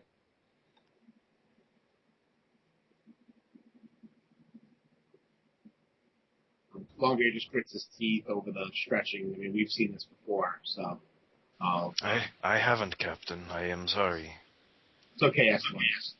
Try to focus on one object and move towards it. I recommend the door. And Bryce is just trying to keep the path clear for everyone. One of the Shi, you can sense their thoughts coming towards. One of the Shi that's by the honeycomb section is moving towards you quickly. Have we had a sense of how thick the doors are yet? You think they're roughly 2 inches thick.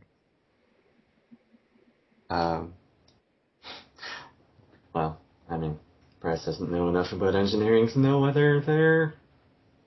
never mind. He'll just keep his sights trained on that one and sort of gesture towards the captain that someone's there.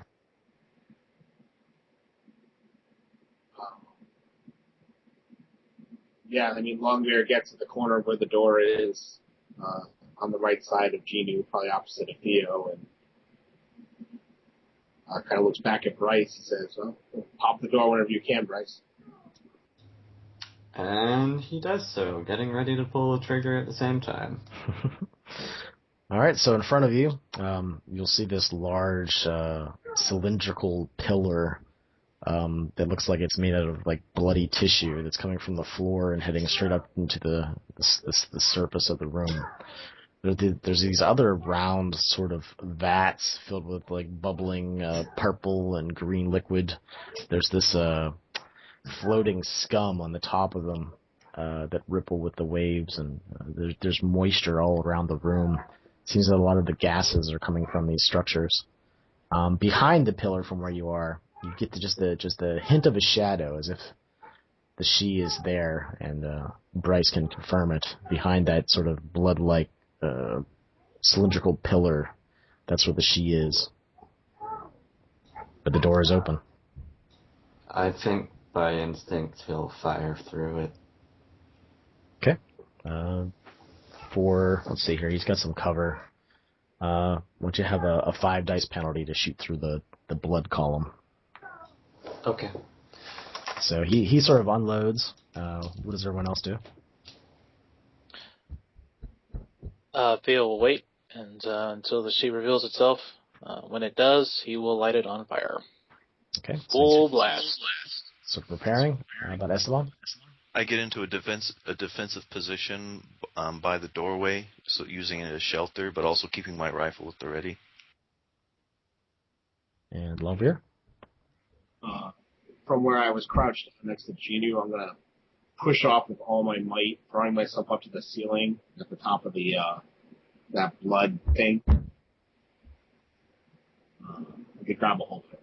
So you're gonna launch forward and just grab onto the bloody. Wow, that's awesome. All right. You'll see Gino sort of look around. Doesn't seem like he knows what to do. Bryce rolled 6 successes. Wow. Sort of, I guess, propelling him slightly back into one of the walls. As a round just rips into the flesh of this pillar. So you'll see blood globules and liquid just fill the air. They're spreading out in all directions from the impact, but mostly towards the back.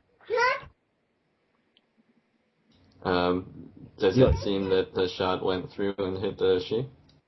You'll see behind there's this splatter of material that is not the same color, and you're all filled in your heads with this sort of if she have exclamation marks, you think it's they have brighter symbols. So you're filled with bright, flashing, sort of electrically charged thought symbols. Everybody give me another willpower roll, this time with no bonus. So whatever's happening is negating temporarily that +2.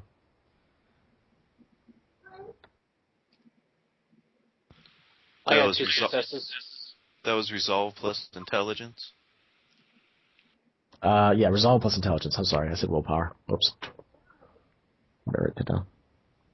Okay, that penetrates Bryce's mind shield too, right? Well, it's just that it's a strong effect, so it has a -2, you have a +2, so it just balanced out at nothing. Oh, okay. So just roll intelligence plus resolve. It's still an effect. I'm trying to match numbers, right? No, you want to get an 8, 9, or 10.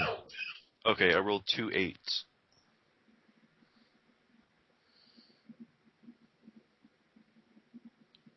Those are the only 8, 9, or 10s that I rolled. Yeah, those are good. Oh, it's 8er again? I always thought it was 9. No, it's 8, 9, and then if you get a 10, they explode.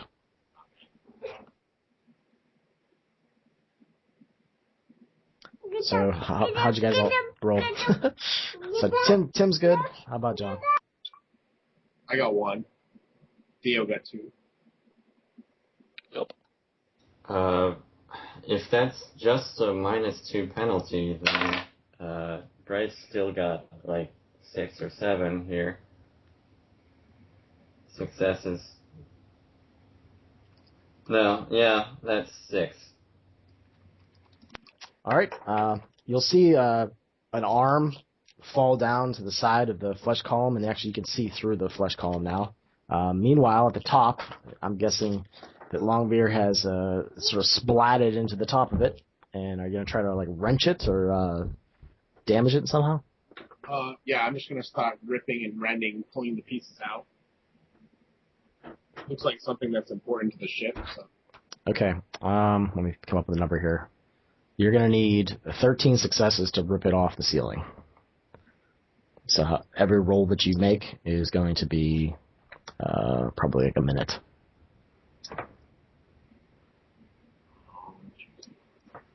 So whatever Kism powers you're using, or if you're just using raw strength, yeah, it's up to you.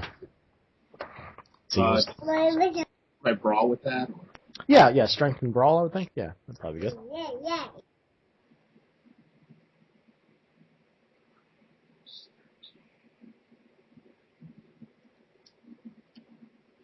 You'll see the she is sort of laying on the ground as well. You'll see the tail. Well, I guess not laying. It's more like floating. But like sideways and spinning. So I start wrenching it. I get 5 successes. So you'll see one of the top like sections of it. It just tears free, and there's more blood globules floating through the air, sort of bouncing into you and staying in your suits. Yeah, I just start rending, which allows me to ignore 3 points of body armor. So I don't know if that counts. Oh, okay. Yeah, we'll say that you got maybe like 4 more successes, and we'll just do it that way. And then I got the next one was 4 successes. Okay, so you'll see that Longbeard is just tearing and rending as you guys are sort of standing around looking at the floating corpse of the she. Theo will zip right on over to that corpse, and he will cap a shot right through its skull.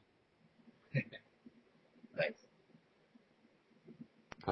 Bryce is just watching corners, trying to make sure he knows where the next are coming from. Do we know where there are more coming from? Those 2 at the back of the ship have now reached the honeycomb section and are now moving forward to the door that's right before you. So was the one that approached us the one that was guarding Chomper's ship there? No, it was one of the ones that was in the honeycomb. Oh, okay. So there's now 2 in the honeycomb, and the 2 in the rear of the ship are coming towards the crew. And they're right behind that door right there. It's behind the flesh column. Down the center of the ship. That's the door we're watching, guys. Just say when, Captain. I move quickly over to it. I turn on my jets on my boots and move quickly over to the side of the door on the left-hand side of it and put my back up against the wall with my rifle at the ready. Theo then runs over and he zips over and grabs Genu and positions him almost like a turret. Because he'll look to Genu and tell him to have his arms out and ready to fire. And then Theo will position himself right on top of him with his gun ready.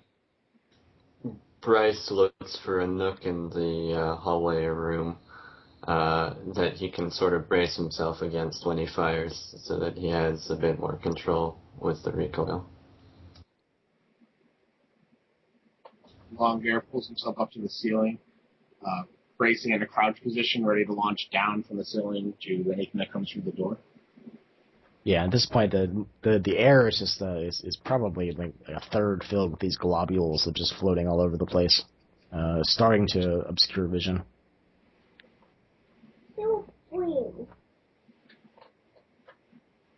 Is this ship lit? There's sort of a dull glow that emanates from the bottom of the corridors. So yes. Do I detect, do I see I know I see electricity, but do I see the power sources coursing through the ship? Yes, you see like these sort of rivers of current that seem to follow along with the liquids that are in the walls. Theo's going to activate his detect heat and start seeing an infrared. All right, you're going to see a lot of heat sources. I guess that would work. Would that work through walls? I don't know if it would work through walls or not. No. I don't think it would. You're going to see the heat from the blood that's in the air and your fellow crew members. Okay, well in that case he'll just he'll turn it right back off. It's obviously blinding and distracting. At this point, you're going to see something come out of the door. The door is still closed, but it looks like some sort of defense mechanism or something has been turned on, and Bryce can tell that the she is right behind the door. This chaotic lattice work of light starts to come out of the door and expand. And I think Esteban is right there.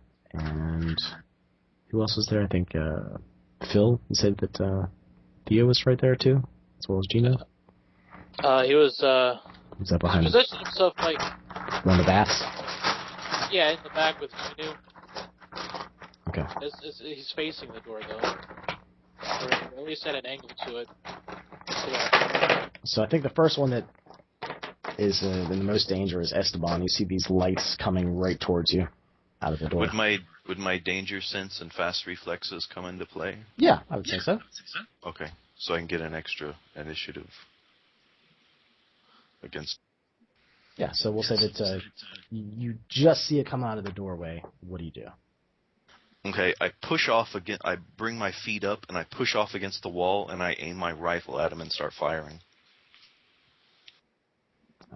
You'll see the. Is it a plasma rifle or?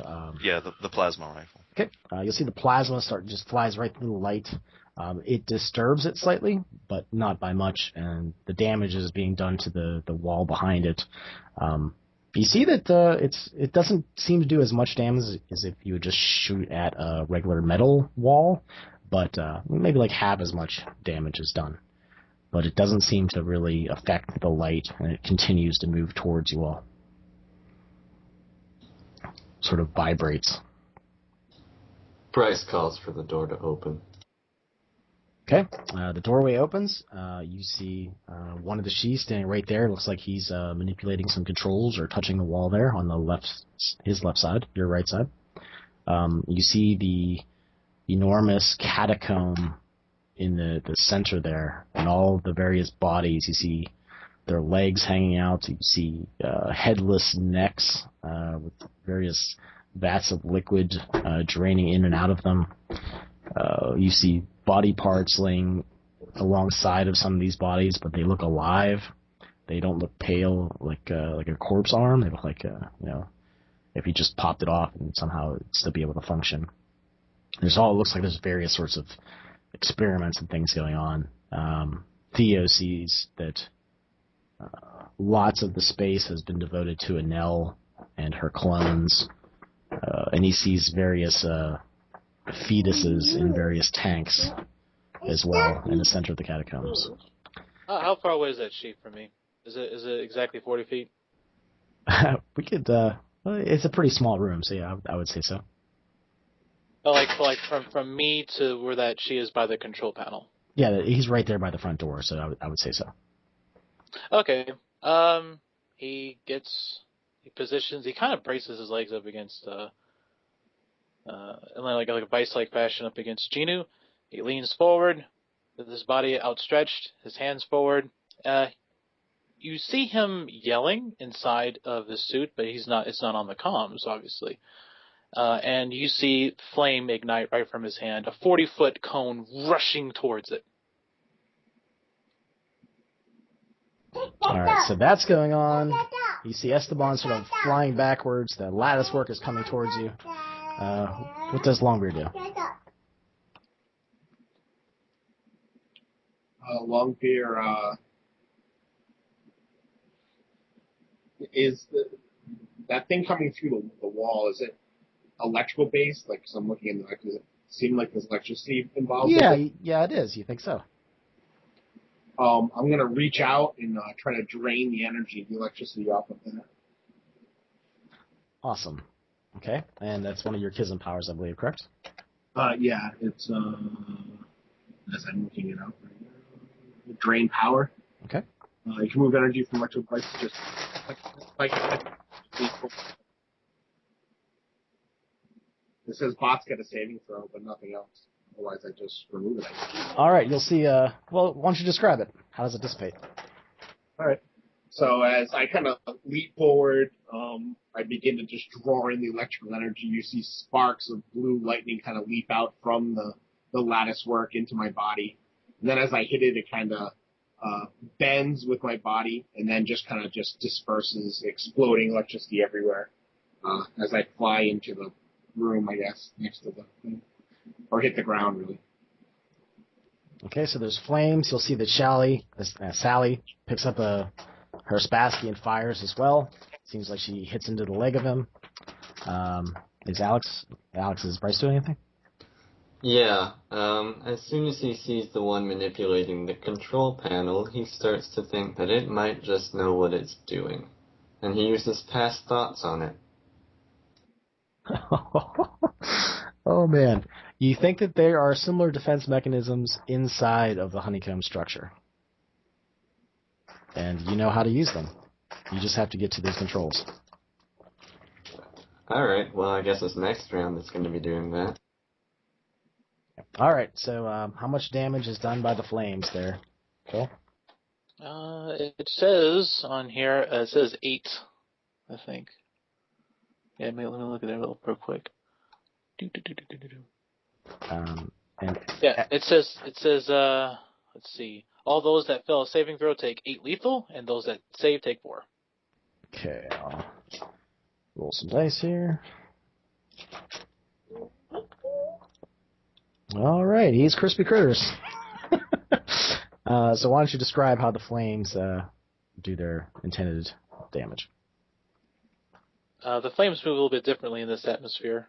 It seems to almost boil outwards like bubbles in a pool, but except they are fire, and the flames just enwrap them. And of course, there's going to be I would assume almost a look of surprise as the doors open, and then it sees this red ball of death coming at it, and then engulfing it. It spins around. You see it curl up, and its body floating kind of with the momentum of that off to the side, and its burnt, blackened skin that peels off and cracks.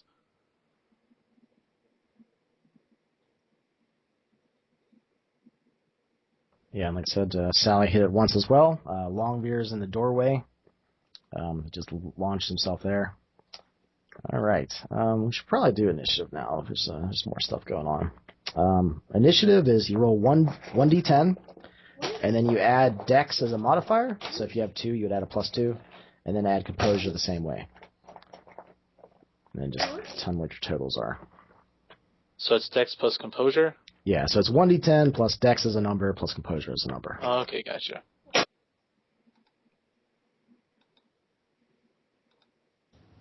Okay, Bryce is doing his fast reaction thing again. Oh, that's right. Rolled a 10. Okay. You gonna stop time? Awesome. No, he's not gonna stop time. He's just, probably moving first. Okay. We'll just say that Bryce is number 1 then.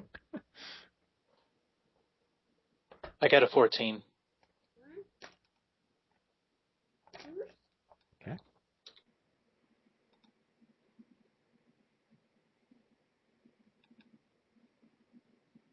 Longbeer also got a 14. It was, what was it? Dexterity plus composure? Yep. Yeah, I believe so. Or wait, is that what I said? Yeah, Dex plus Composure. Mm-hmm. Okay, so total with my danger sense, I have 15. Alright, looks like Esteban is second. Let's see what Sally gets. Sally's 10. Danger sense had +1.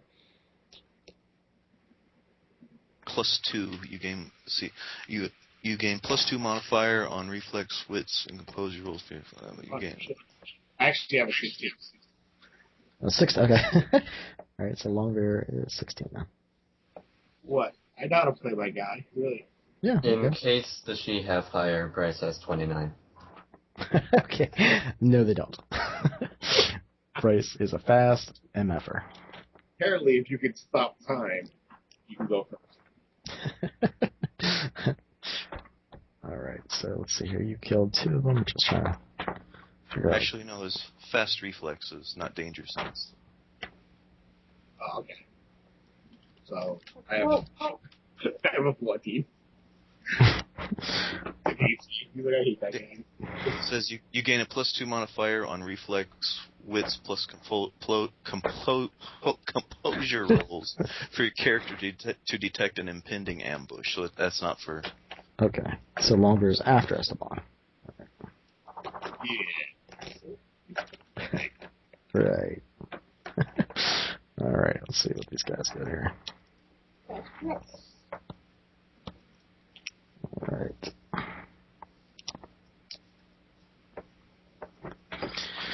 All right, Bryce. You're top dog. Okay. Well, I mean, the fast and easy thing to do is to shoot the one at the control panel. So I think that one is now, he's been turned to ashes, basically. Yeah, he's dead. Theo took care of him. Oh, okay. Well, I guess the other one that was by the door. Okay, yeah, there was, let's see here, there's 2 in the honeycomb. There's 2 that were moving up from the rear of the ship. One of those is dead, so there's 1 left there. So there are 4 Shi remaining. And there's that one that's by the chomper pod.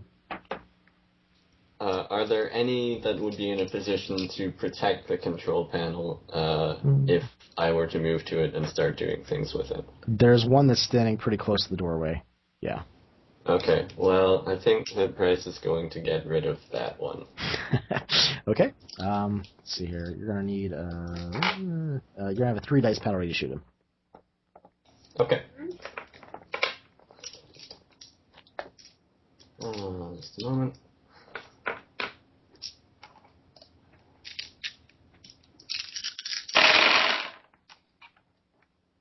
Oh, okay. That was not as high as usual.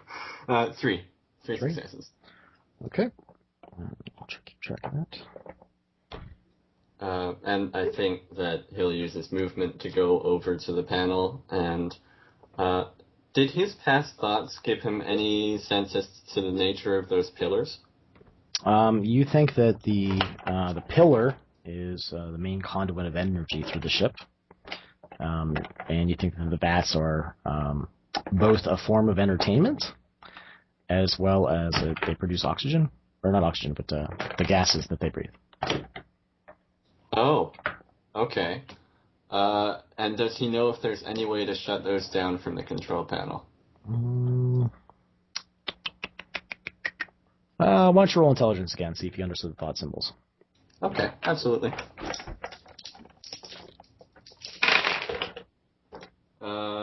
1 success. Yeah, 1 success.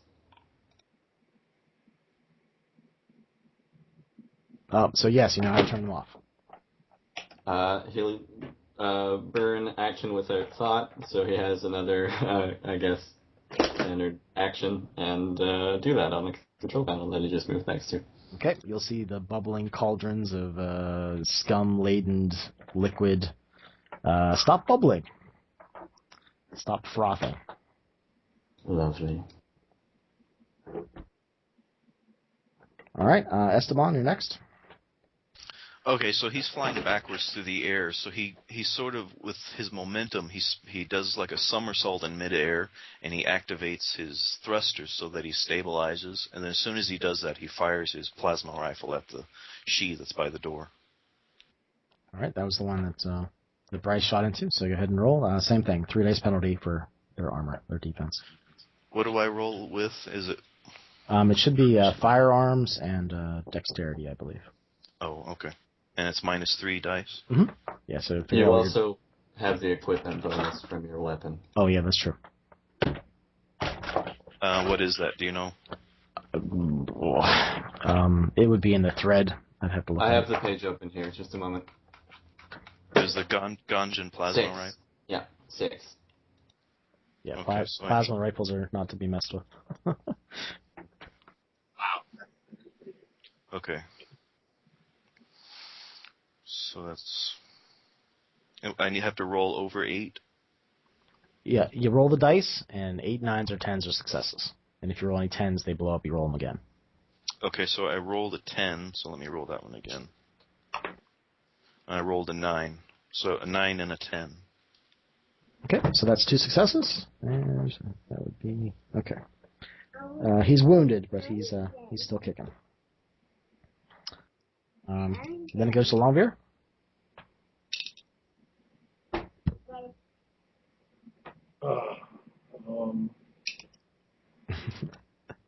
Gino needs orders. Yeah, exactly. From Longbeer's crouching position,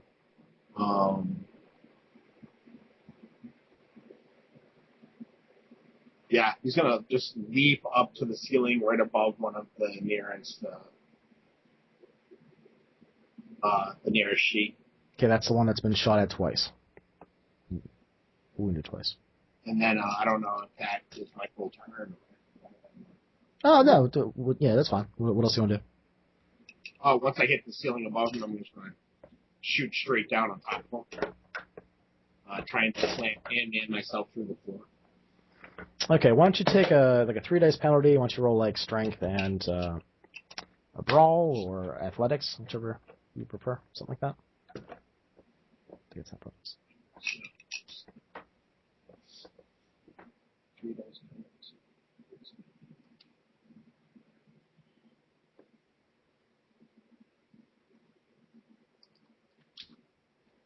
I call this move Death from Above.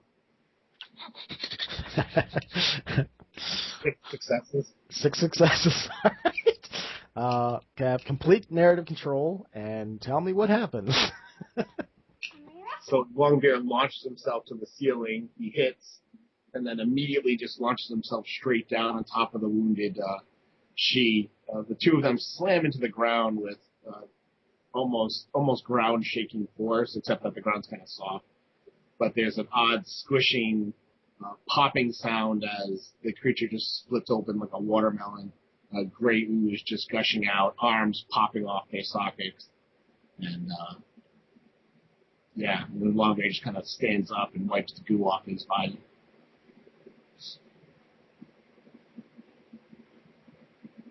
And it gives a thumbs up to Theo. Theo in turn nods and gives his thumbs up.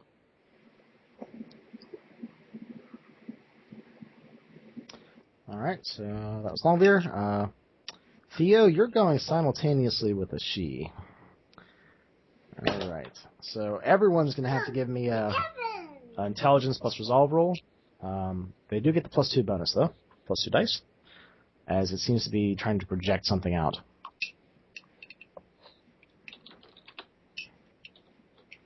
And Theo, what's Theo going to be trying to do? Theo is going to... okay, what's the condition of the room inside there now? Is there there's only like, 2 Shi left in there? Yeah, there's 2 Shi in the center of the honeycomb room. Okay, and Longbeard is near them, right? He just landed on one that was by the doorway. Like, oh, okay, so the two are in the they're further into that center of that giant open sort of spherical honeycomb room that rises high up into the sky. Okay, he's gonna instruct Genu, since he's like still latched on. He's gonna instruct Genu to go into like a grappling mode. He's going to then blast his way off to the. What you're gonna see is like the suits, the blasters, not the blasters, but the jets on the side of Theo's suit.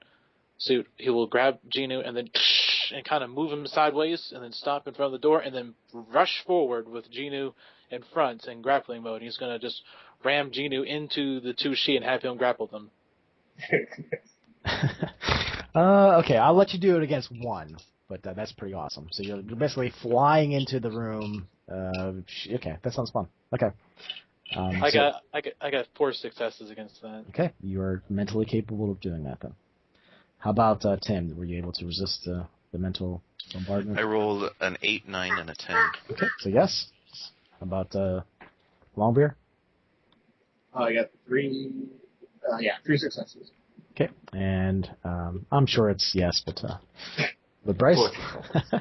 Okay, let's go for Sally.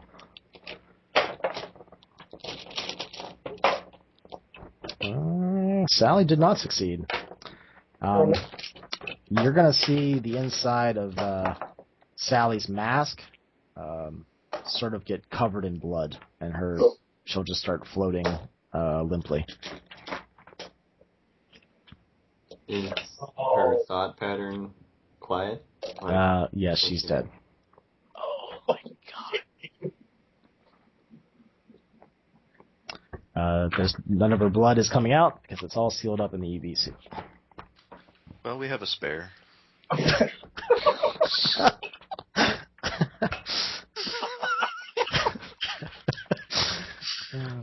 Oh, boy.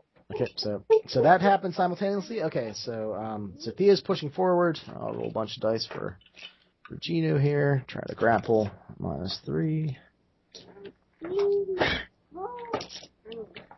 Got to roll the dice, huh, Wes? All right. You know what? It might be more fun to have you guys roll, actually. Why don't you roll? Let's see here, Gino. Why don't you roll? Somebody roll 12 dice. Who feels like rolling? I'll do it. I'll roll the 12. Let me just name this on here. The Genu Crasher. I do like the dice roller. It makes it easier. Oh, yeah, I'm still using. I actually see Theo's rolls too, which are kind of cool. Okay, I got 3 successes off that. Okay. All right, so you smash into one of them, and he's trying to fend off Genu badly, but he gets. You hear limbs cracking and joints popping. What about the other one? His sheen of its blue skin. Yeah, like I said, he could crash into one of them, so that's the one. Okay. Well, the one that he doesn't crash into, I just pull out my gun and I fire at it. Okay. Why don't you go ahead and give me a... Well, let's see here. You're sort of directing Geno and... Yeah, that's right. There, so yeah, I'm going to say that's probably your turn for this round. Okay. Okay. The other she is, let's see, standing right there. So there's 2 in there. So yep. So the last one left. And what does that one do? It moves over towards. Well, I guess it starts climbing up the wall of the honeycomb, and it seems like it's going towards. Not climbing. It just floats. It floats up through the center of the honeycomb, and ducks into one of the holes that's empty. Well, Sally's no longer in the order, so we are back to Bryce, who you just saw her fly up and fly into one of the honeycomb holes. Okay. Sort of levitated. What's our remaining she count now? In this room, none. Other than, you don't exactly know where that honeycomb passageway leads to. Okay, but I mean, altogether using sense thought sense thoughts. The she count is currently at 2. The one by the pod seems like it's starting to move in your direction. Okay. He's going to. Oh man. He's going to stick the security system on it if he can through the console. Okay. All right. You were going to get.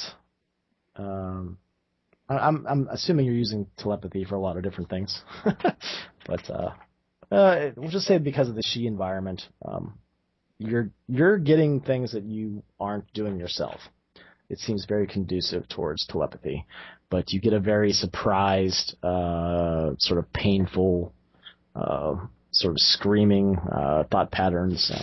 You actually see things about legacy, things about history, family, and it's sort of regretting the fact that it's dying. And then it goes silent. As the light patterns chop it up into little bits, essentially. Okay, that's satisfying, I guess. And then he's going to push off as quickly as he can to see if he can get line of sight with the one that hid in the honeycomb. So you're going to climb up the walls of the honeycomb? Yeah, he's just going to move as fast as he can. Oh, okay. And you're using your Kizzen speed too, right? So. Well, just the innate ones. He's not going to spend like an action to burn one of those. Okay, so you're going to see Bryce start climbing quickly up the honeycomb walls, and he gets right to that part, and he looks in, and you don't see it, but it looks like it's a long tunnel. Darn. It sort of like heads towards the back of the ship. Seems like it's like I don't know, like not really a secret entrance, but just a different entrance. Yeah, like a Jeffrey's tree? Yeah, sort of, yeah. For them. But as I say, you guys are all in this room. You see 2 Theos. You see 2 Estebans. 3 Bryces, Longbeard, a Pawn, a Colt, another Bryce, there's another Longbeard, Pawn, there's another Sally, there's another Colt, and then you see all of the Anels. You see 4 of them that are headless. It seems that their excess limbs have been removed, and just the torso and the uterus the stomach seems to be of import to them. The ones that are headless, you see that the insides of her stomach is distended, sort of bloated, like probably 4 times as large as a normal pregnant woman would be, even a large pregnant woman. It seemed like they're performing some sort of chemical analysis or test or something. Just looking quickly, you're not sure. There's one that seems like she's dead, but she's still pregnant. And you actually see movement on her stomach. She seems to be plugged in with various chemicals and lines. Everyone sort of has these like black face masks that are covering all of their nose and mouth. You're guessing there's some sort of respiratory system in place. There are 3 other Anels that are pregnant and alive. That they have various limbs removed. They're in like a mid-stage of some sort of surgical operation, it looks like. And then there's one that has wires that attach to all of the other Anels. She seems pregnant and alive, and nothing's been done to her. And there are 4 vats of floating fetuses. They seem to be artificial wombs that are also in the room, in the various kind of sections.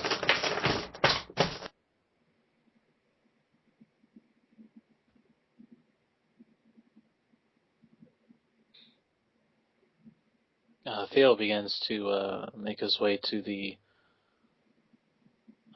one. Is the one with all the tubes connected to? Is that the one that has the cybernetic implants?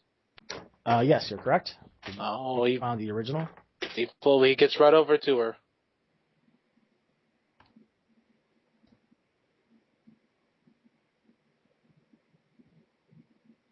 And there doesn't seem to be a lot of stuff done to that one, huh? Yeah, she just seems to be plugged into all the other ones, even the dead one.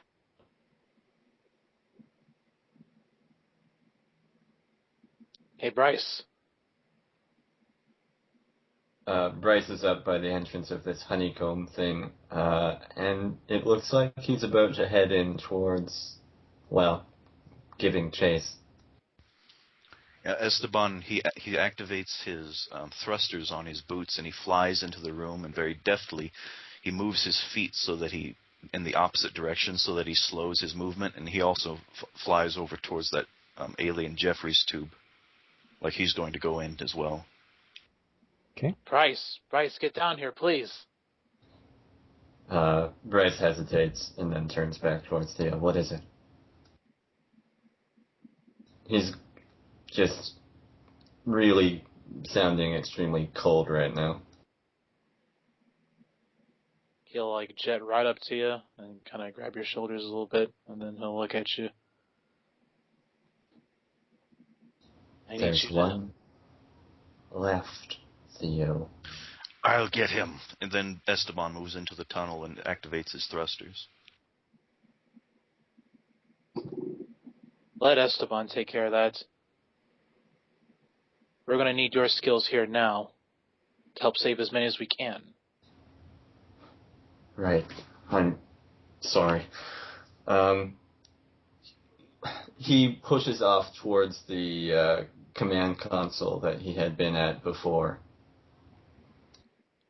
Theo will then chime into Longbeard. Longbeard? You see Longbeard leaping up to the ceiling, getting ready to go after Esteban. Yeah, Theo. Let me go after Esteban. You need to bring Nell back, and you're the only one who can do the mechanics for whatever that's attached to them. All right. You and Bryce take care of them, and then I'll kill this one and meet you guys. Be sure to check on Chompers. With that, you think you see Longbeard smile and says, "Of course I will." He just yanks himself up through the tube and starts, pulling himself along. All right, with that, Theo heads right back down and begins examining the equipment. Okay. It is Shi technology, and as you look at it, you get the feeling that you're not going to be able to do anything with this.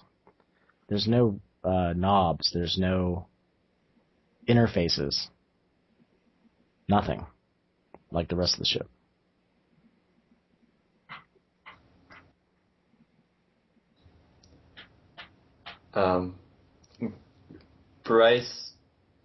Does Bryce have a sense as to whether the Shi that he took 9 days worth of memory from has used the equipment in this room?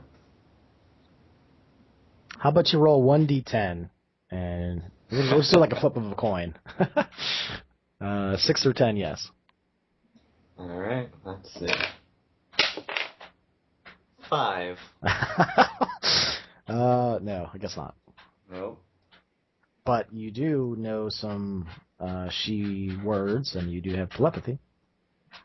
That's true. But the next thing he's concerned with is he wants to, if he can check through the system, he wants to know whether those life support systems that produce the Shi gases are in any way linked to what's keeping the humans in this area alive, so that if they are, he can turn that back on. Yes, you think that their respiratory systems are also linked to the patients that are producing oxygen. All right, he's turning that back on for now. Okay. Meanwhile, back in the alien Jeffries tube, Esteban, why don't you go ahead and roll me another initiative roll? D10 plus Dex is a number plus Composure is a number. Okay, so Dex. And just for fun, hey Phil, how about you roll for the alien? It's a D10 plus 5. Plus 5? Well, that's what the alien is. Oh, okay. Okay, hold on. So I rolled 2 8s and 2 9s. Okay, yeah. You're supposed to roll 1d10. Oh, okay. I'm sorry. Yeah, and then add. Then add. Okay. Mm-hmm. Sorry. 6. It's a little tricky. 7. Oh, am I adding together? D10 plus 5. Okay, I got 11.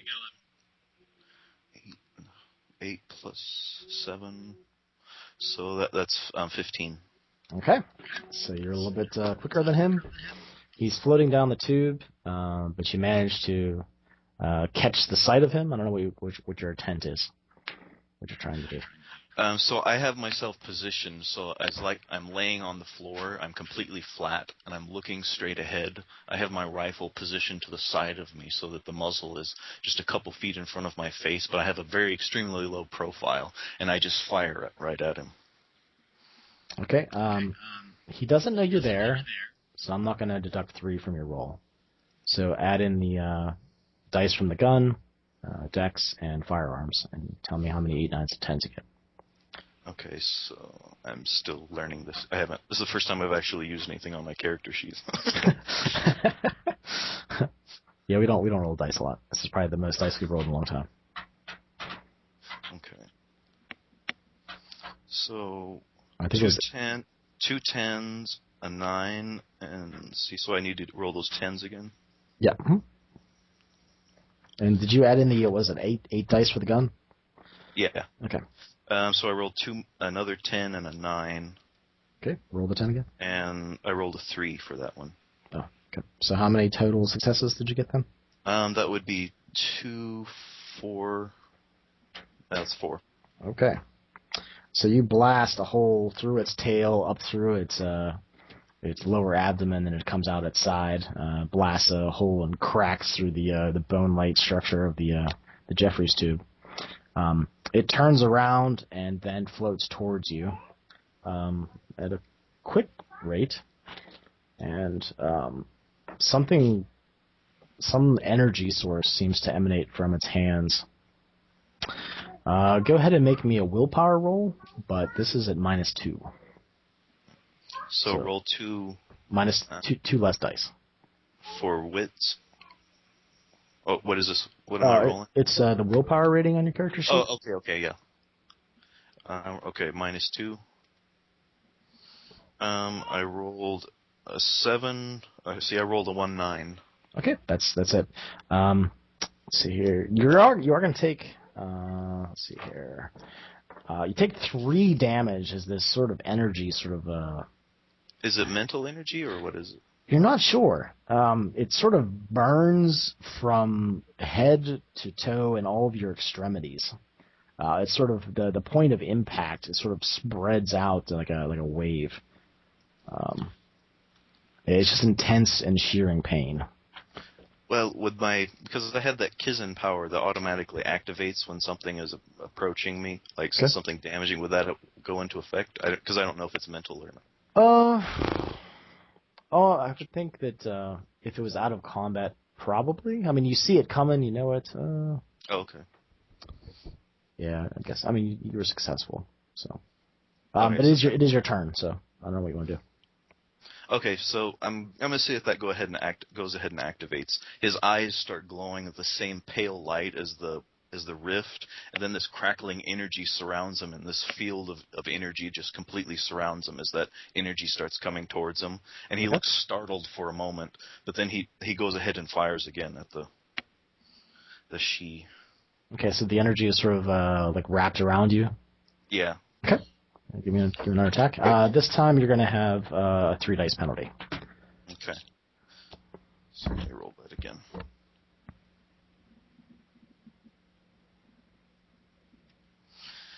Let's see, a 10, an 8, and a 9. Okay, so roll a 10 again. And I got a 9. So was it 5 successes? That's 4. Okay, so I'll talk to those other ones. All right, so you are bombarded with thought symbols, but describe what happens to the she. Okay, so he adjusts a knob on the side of the rifle right as he's flying right towards them. They're headed right towards each other, almost like in a collision course, and he adjusts it so that it's a wider spread field that it sprays out instead of a narrow focus. And right when he's about 5 feet away from it, he fires, and it goes right through the center of his head and explodes out the backside, almost completely blowing the top of his head off. Bryce, there seems like there are no more she currently on the vessel. Well, that's reassuring. That's just given me a thought. In that 9 days worth of memory, yes, you are reminded of the nanotechnology that reknits their flesh and brings them back from almost any injury. Man, that wasn't even what I was thinking. But that's what pops in your head. Oh, crap.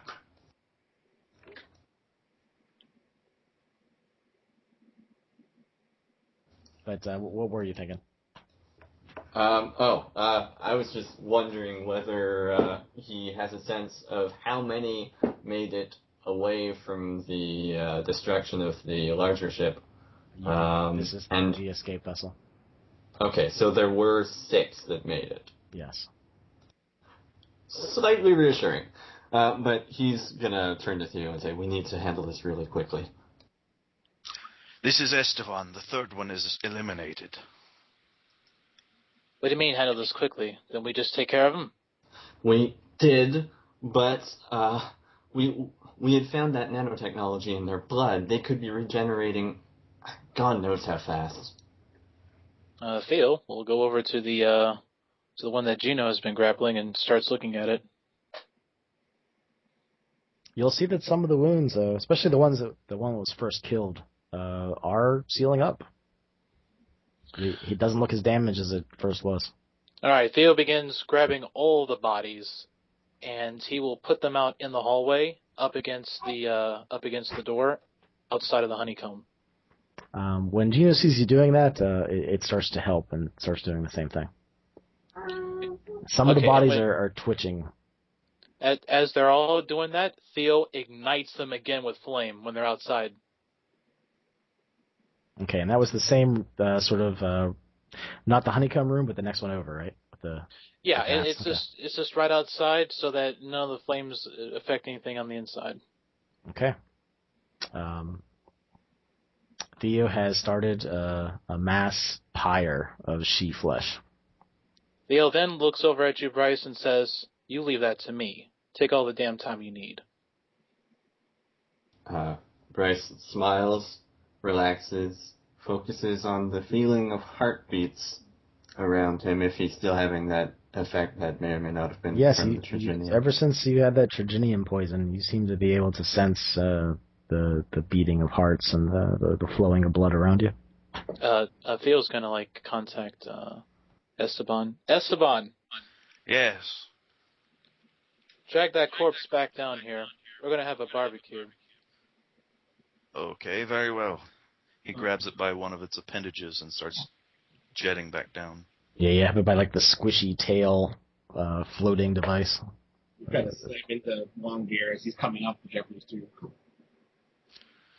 I have received a message from Theo. He wishes for me to bring this carcass back. He's having a barbecue, apparently. I'm not sure what a barbecue is, but it sounds good. Let's go down. Longbeard turns and then heads back down. And then he keys, "Theo, I want to try something before we incinerate this one."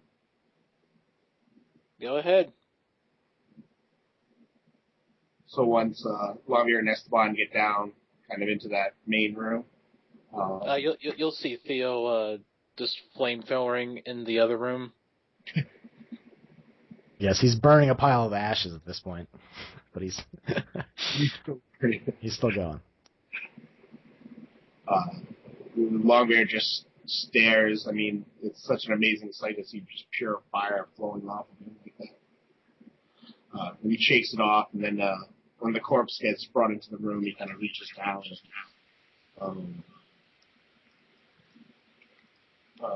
Once again, looking at it with the ability to detect the electricity in it, he places both hands on it and tries to just draw off all the energy in the body. So you're drawing the energy out of the she corpse? Is that right? So okay? I know the nanotech can't function without any energy, so I'm just gonna do like I would do, like a life drain, basically. But I'm just taking the electricity away from everything. You feel a surprising surge of energy come into you, and wow. you actually feel some coming from the flames as well, the pile. So even with the flames attack,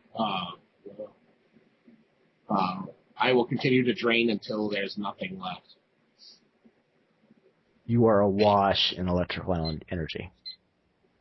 You probably feel like some. You probably feel like some sort of just power source yourself. It's a surprising amount. Is it? If it gets to the point where I feel there's just too much, I'll cut it off and move to some area where I can just release a burst of energy. But I'll keep going until that point comes. Okay, you don't reach that point, but you're able to contain it. Because you feel like a living battery. Living battery. Now, when I look at the corpse of the she, does it appear to have any energy at all involved with it? No, it seems to be completely lacking of any electrical impulses.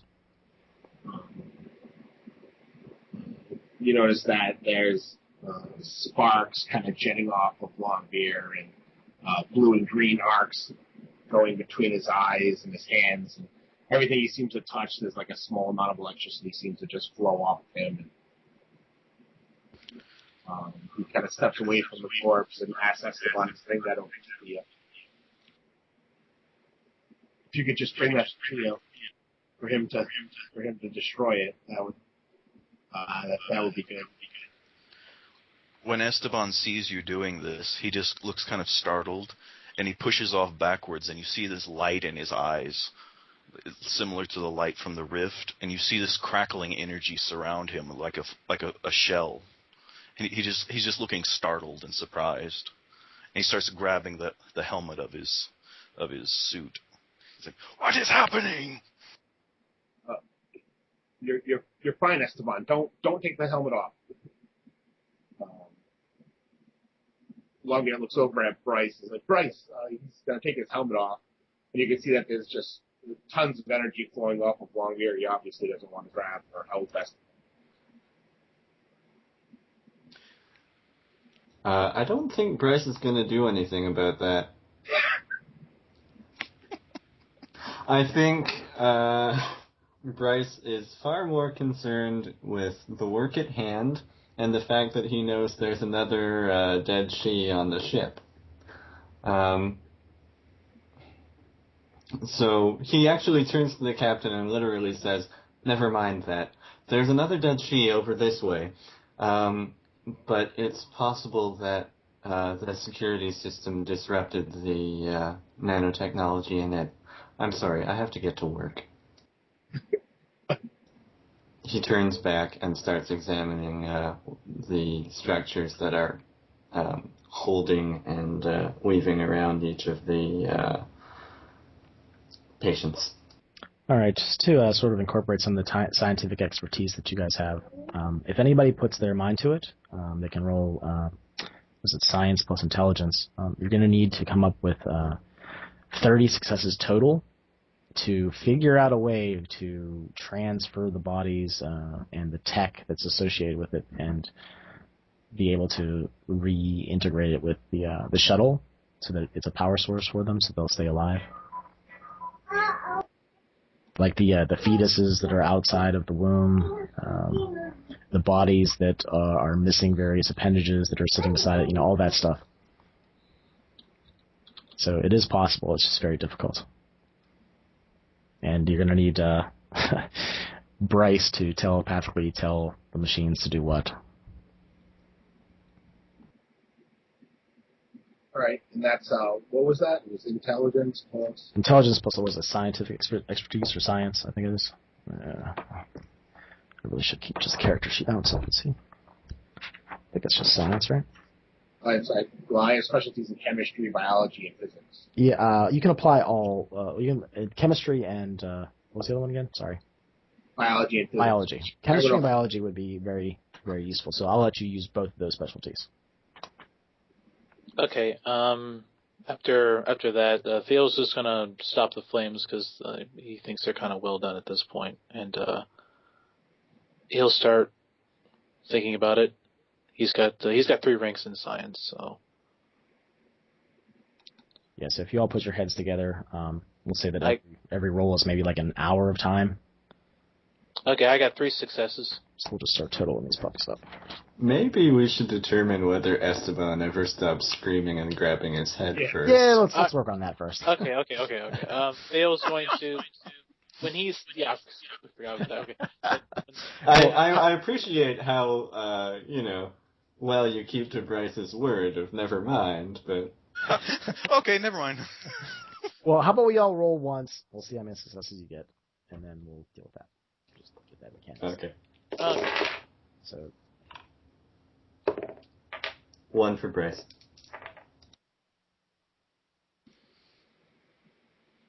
I had 1 success. That's just for the future. When I'm able to... Are we rolling once, or are we rolling multiple times? Well, that was 1, so that's the first hour. So you guys got up to 8 successes. So, okay. Sorry. Back to screaming. Screaming and freaking out Esteban. Okay, as Theo's going to, when he stops his flames, he's going to turn around, he's going to jet right towards Esteban and grab him by his suit, and his hands to stop him. And he's going to look at him and say, "Calm down." There's a physical field between you and him, Huh. or an energy field between you and him. It's like a shell that's formed around him. Oh, is it like outline his body, or is it like a bubble? It's like a bubble. Oh my. His hand will hit the bubble, and he'll kind of feel around it, and he'll just look at you and stare at you, and damn it, Bryce. Not Bryce. Damn it, Esteban. Calm down. What is happening? The rift. It gave us these strange powers. Don't fight it. Just stay calm. Then he closes his eyes and just breathes in deeply.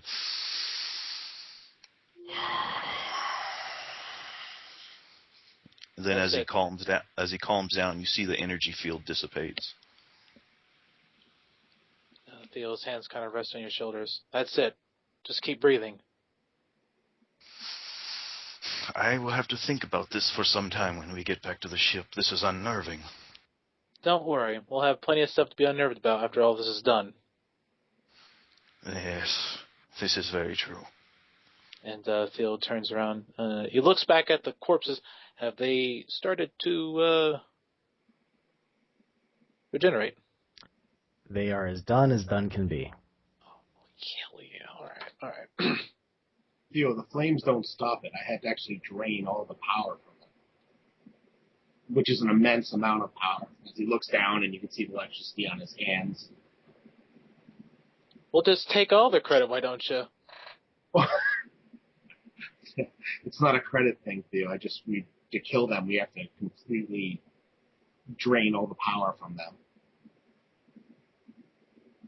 Theo begins to scan you. How much power are you generating? He says out loud.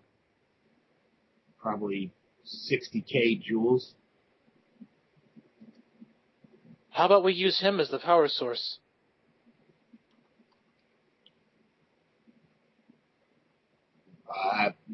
Sure, if it'll help. Is it going to be stable enough? We can make it stable.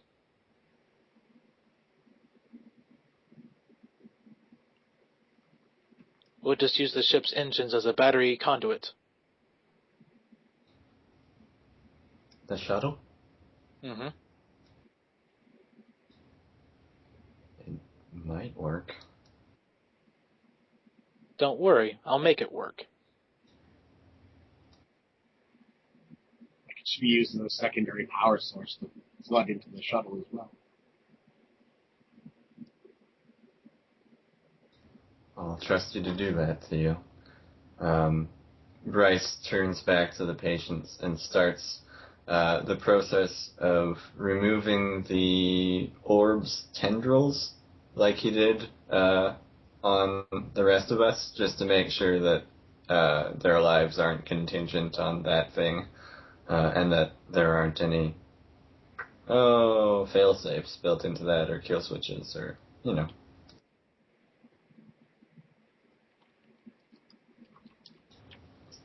All right, so there's lots of plans for using the captain and getting them out of there. I think with you all working at it, we can even just skip the rule. It's fine. We'll just say that let's roll D10. After 8 hours, you figure out a way to remove all of the clones and your original selves from the she vessel and to transport them and keep their life signs stable back onto the shuttle. And yeah, that's where they're currently at. So they're all packed into the shuttle at this point. And so is the captain, because the captain has to power them. Maybe one thing that you may need reminded, someone did talk about checking on chompers in the vessel.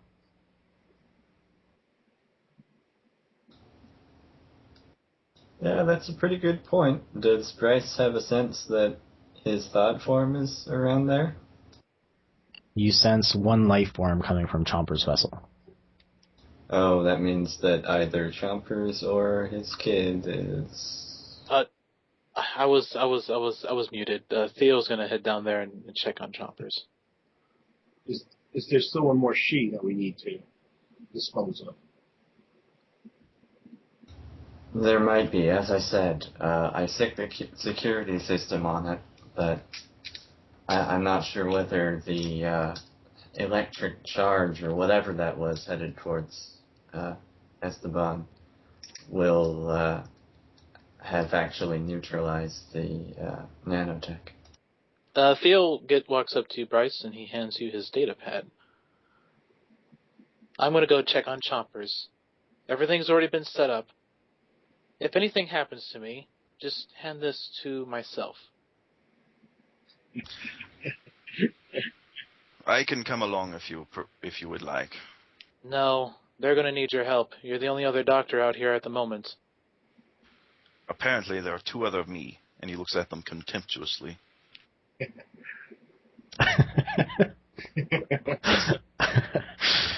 His fighting starts.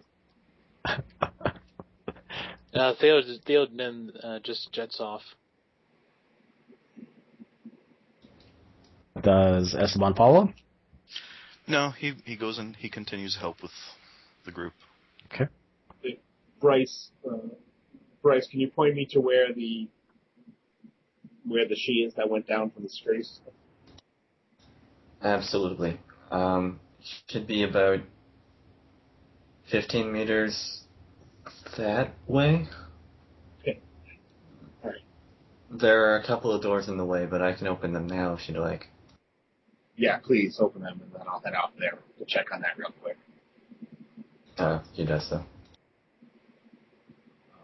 Longbeard quickly runs down the corridor, through the door, then through the other door, and then gets the body.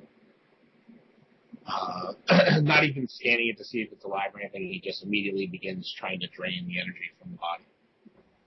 And you do get more energy. Okay. You saw it with like little chunks of flesh everywhere, but some of them were literally like dragging towards each other. But after a little bit of time, that power dissipates. And to Theo, you come up to the part of the ship that has been ruptured. You see that the front of the Chomper's vessel has expanded and just torn. Just large sections of the front of it just up into pieces, and you can look right into the vessel. Wow, this is some damage. He jets on forward.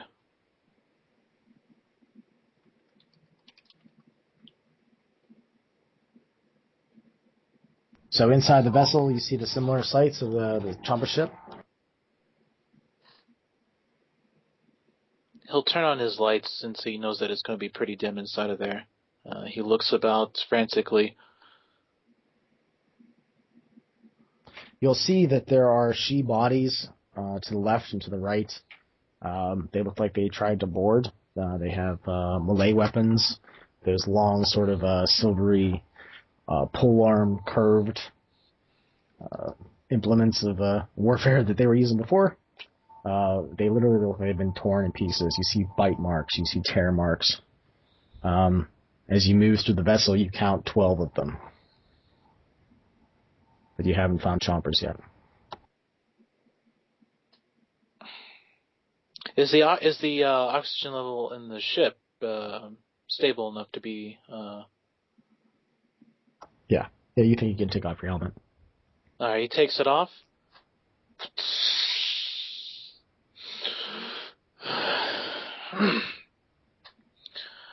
He begins to yell, "Choppers!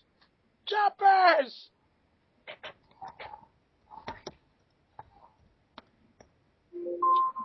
Yeah, you'll see. You'll hear some movement coming down one of the, the tubular tunnels of Chomper's ship, but it's not Chompers that you see. It's must be his son. I walk up towards it.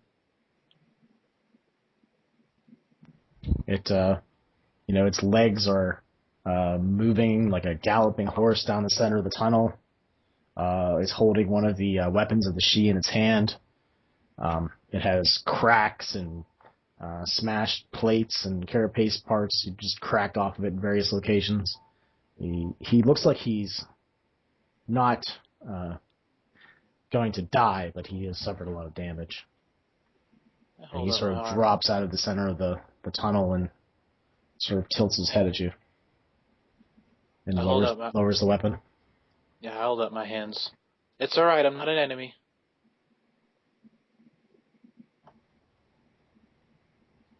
Can you understand me? He just slowly moves up towards you, and he sort of opens his arms, and he just keeps moving. he'll kind of kneel down a little bit. Where's Chompers?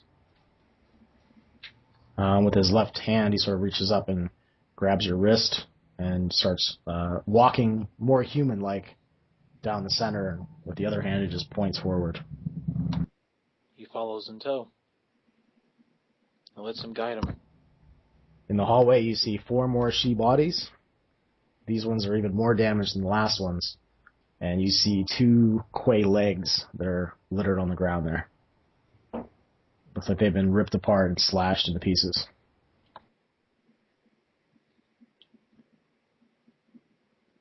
Oh, jeez. We'll continue to move forward. You'll hear this, like, low, sort of grumbling, almost like combustion sound from the center of the chest of little Theo.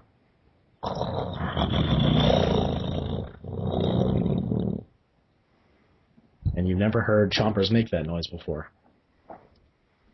He'll move down towards the tunnel, and you'll go into like the command center, and you'll see Chompers. One of his arms is looks like it was on the control for forward, and it looks like it was removed in a similar fashion.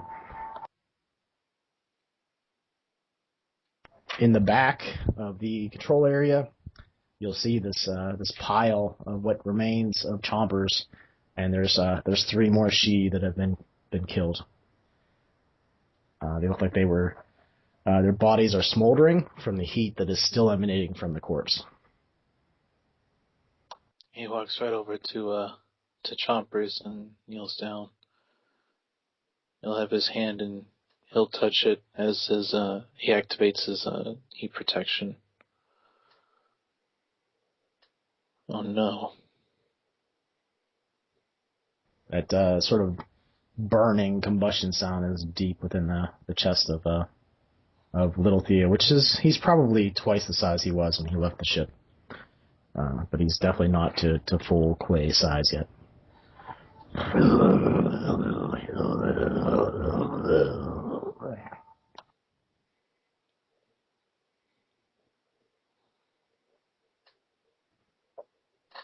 At least he died fighting.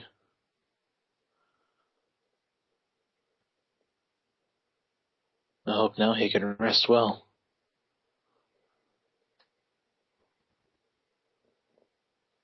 He looks over at his little one. We're going to need to remove all these bodies out of here. They're going to start regenerating. He looks confused. He then thinks back and choking on his words a little bit, he goes, Theo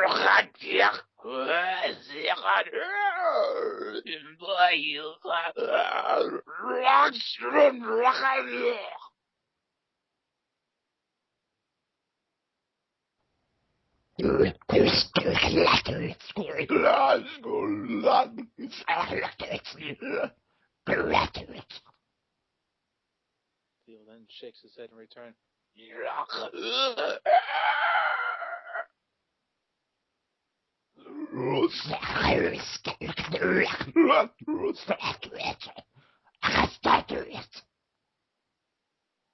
And he starts picking up the bodies and taking them towards the front of the ship. Theo in turn begins to help him out.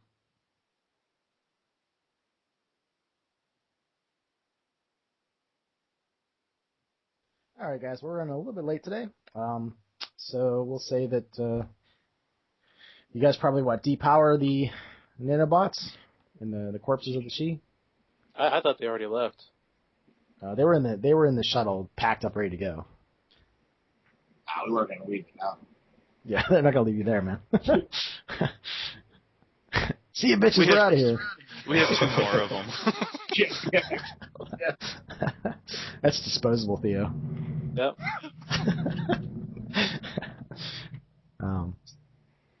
So yeah, what do you guys think? How do you want to wrap up the scene? That was awesome. finally we get to torch those bastards. I didn't get a chance to torch them as much as I wanted to, but... Oh, man, yeah.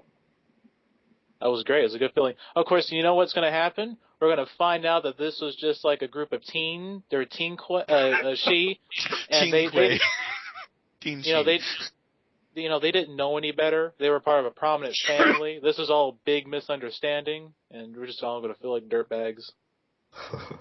We started an interspecies war by killing their teenagers. Hey, man, these started it first. Well, they just discovered that there was this human disease that we didn't know about yet. So they've been researching ways to cure it so that it doesn't decimate our population. They're really a benevolent force.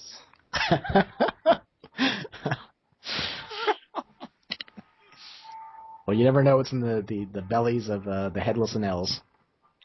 Maybe there's cure for cancer in there. I think there's... no, I'm just imagining sinister things. You gotta, Tim, you get a chance, use the editing stuff to put in the translation of what you and what you were saying. Yeah, subcaptions. Well, we can just do that now. I don't know. What do you think you said there?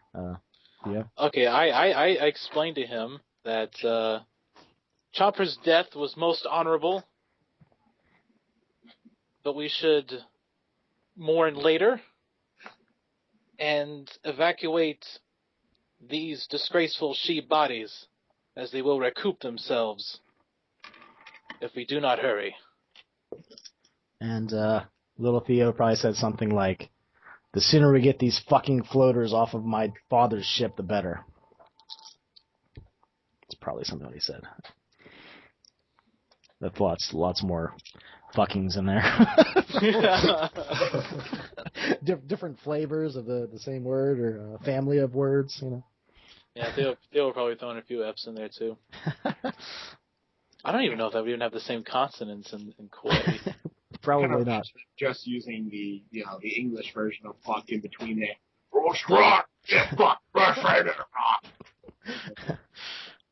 Yeah, I'm sure you guys have a very heavy accent, a non-Kuwait accent. Well, you have to forgive them. They don't have the right vocal cords, you know. So, I guess we can go around. Let's see here. Who do we want to start with? How about we start with Phil, since his girlfriend was abducted and all kinds of horrible things were done to her.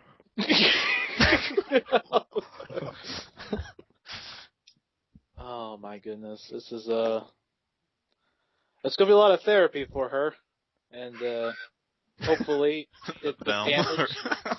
Yeah, that's the other thing. There's them now, and then there's all the babies. So, God, I don't know what to do now.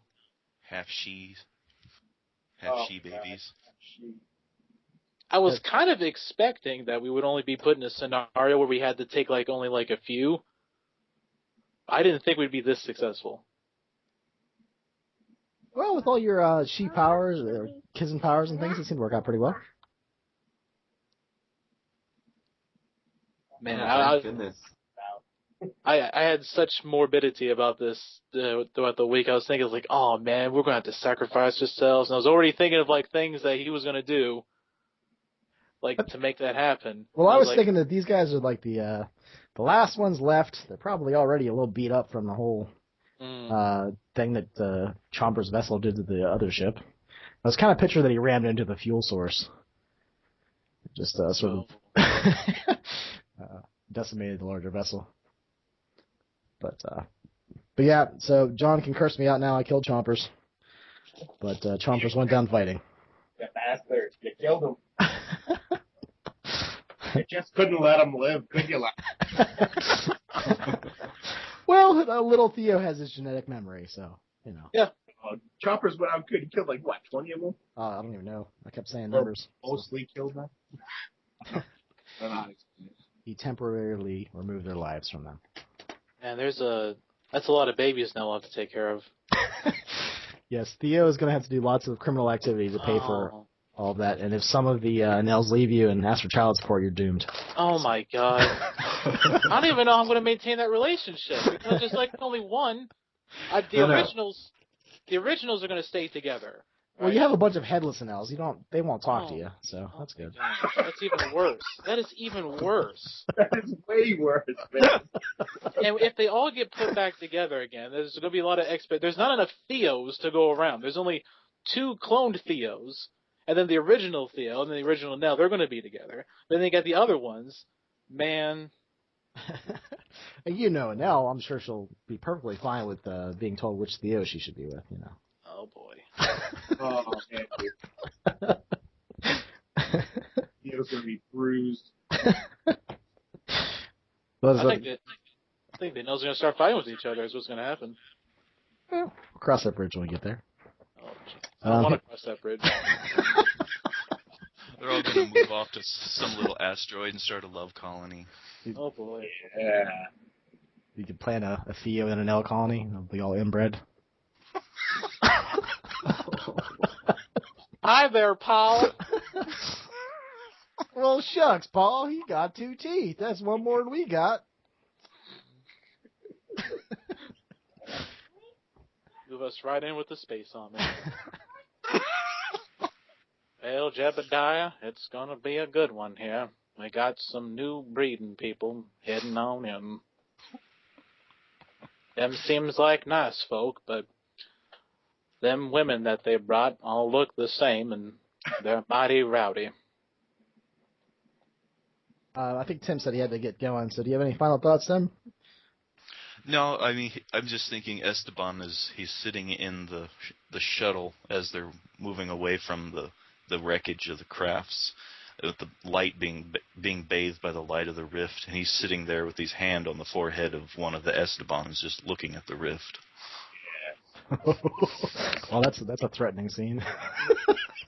Oh, I thought he'd be more like a little solemn over Sally's death too. Well, maybe That was a prophetic kiss on the helmet, and then boom, dead. He has his reasons. Like, says, I'm just a medical guy. Then you see him like crouch down like a ninja. He's like rifle. I'm like, yeah, nobody's noticing that. He's also kind of hyped up on drugs. Yeah. He's got those good eye drugs, you know. The ones that make you a super hunter. He doesn't have his cybernetics anymore, though, so he's not quite as effective. No, he's just a straight-up druggie. Look pretty effective to me. Even on drugs, you're like, yeah, I can kill that guy, no problem. How about you, John? What'd you think about today?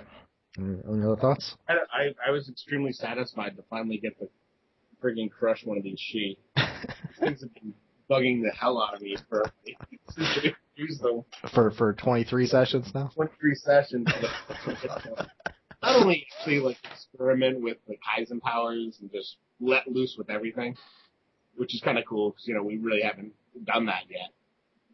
That to me was fun. It was fun to try to figure out like how I would use the ship like in a non, there's no gravity, so you have no gravity. So how would I actually get around? I figured just leaping from point to point, pushing off, would be more effective for me. Yeah, that's going to be pretty cool. Okay, so. I was glad that you used your disrupt electric ability for that. Yeah, I wasn't sure. I couldn't remember if I had tried. I didn't. Last time I just ran through it like an idiot.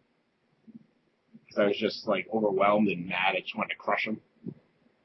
I don't know. I get satisfaction of just smashing them into the ground and seeing them rip open.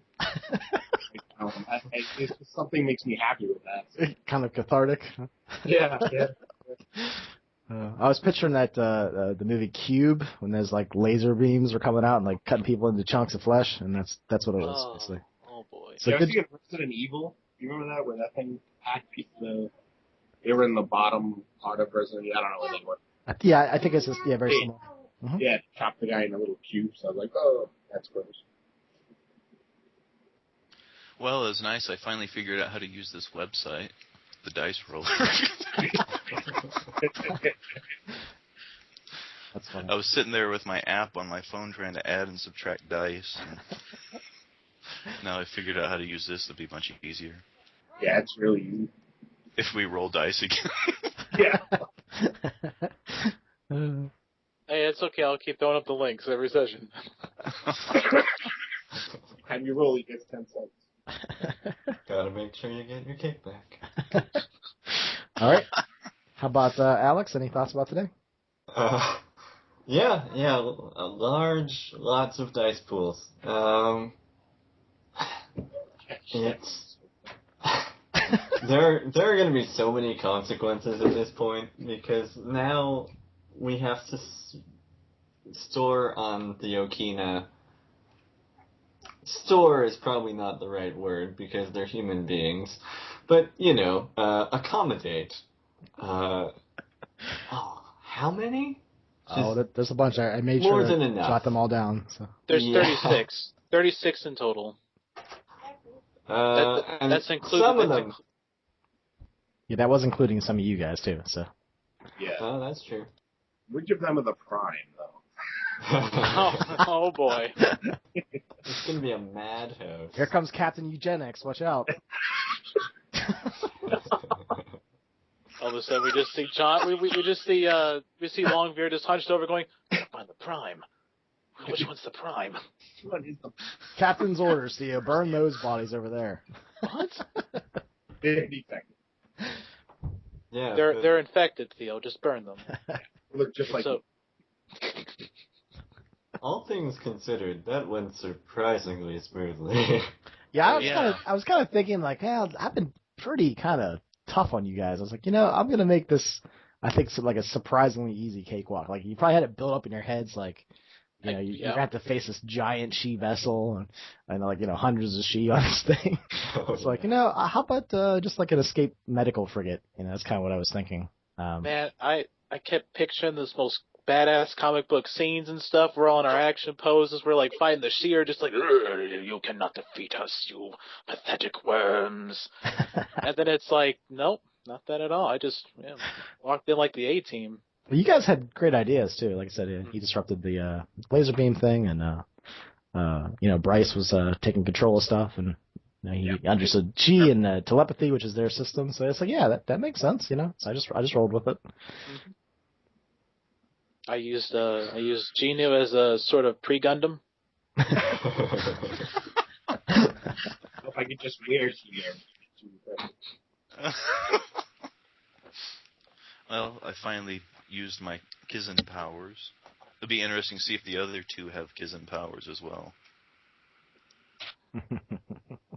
It'll be interesting to see if any of them have different Kizun powers than their originals. Yeah, exactly.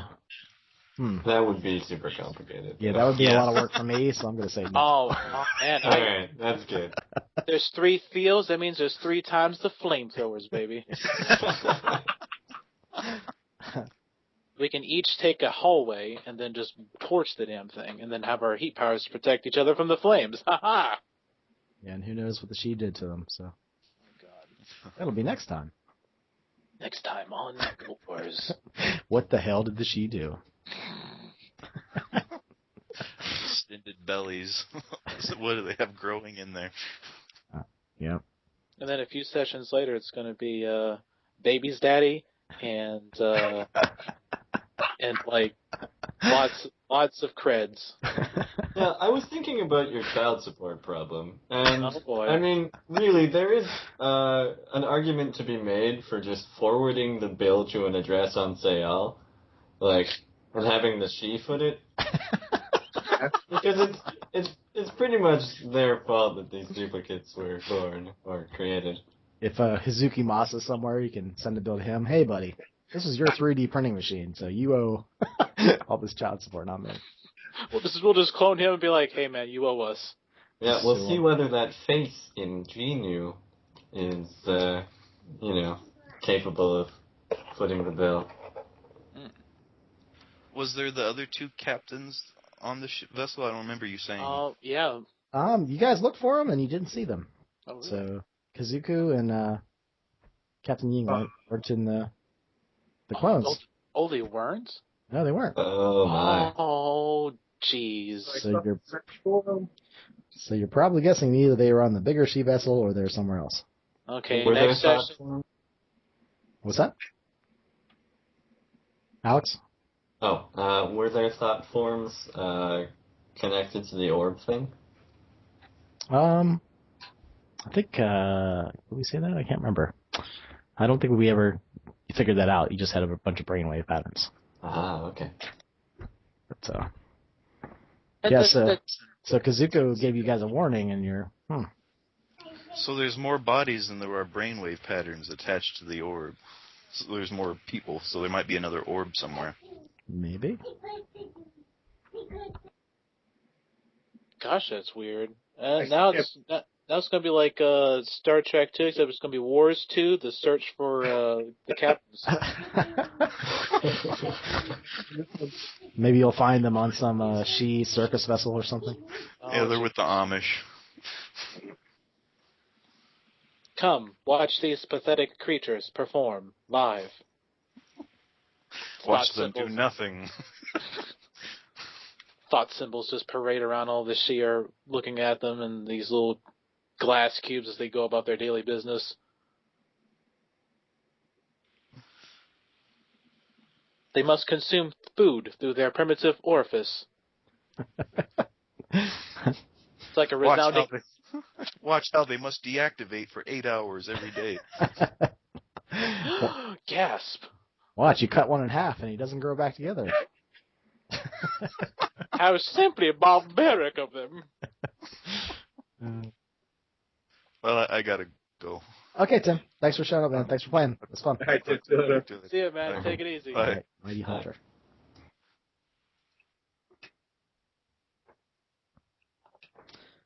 All right, guys. Is there any other final thoughts for today? Awesome. Yeah. I would. Sad that Sally got her face exposed. That came out of nowhere. I was like, what?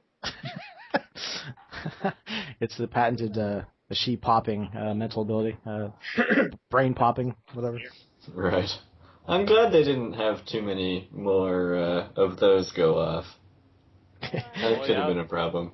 It was good you guys had those 2 extra dice. So. Yeah.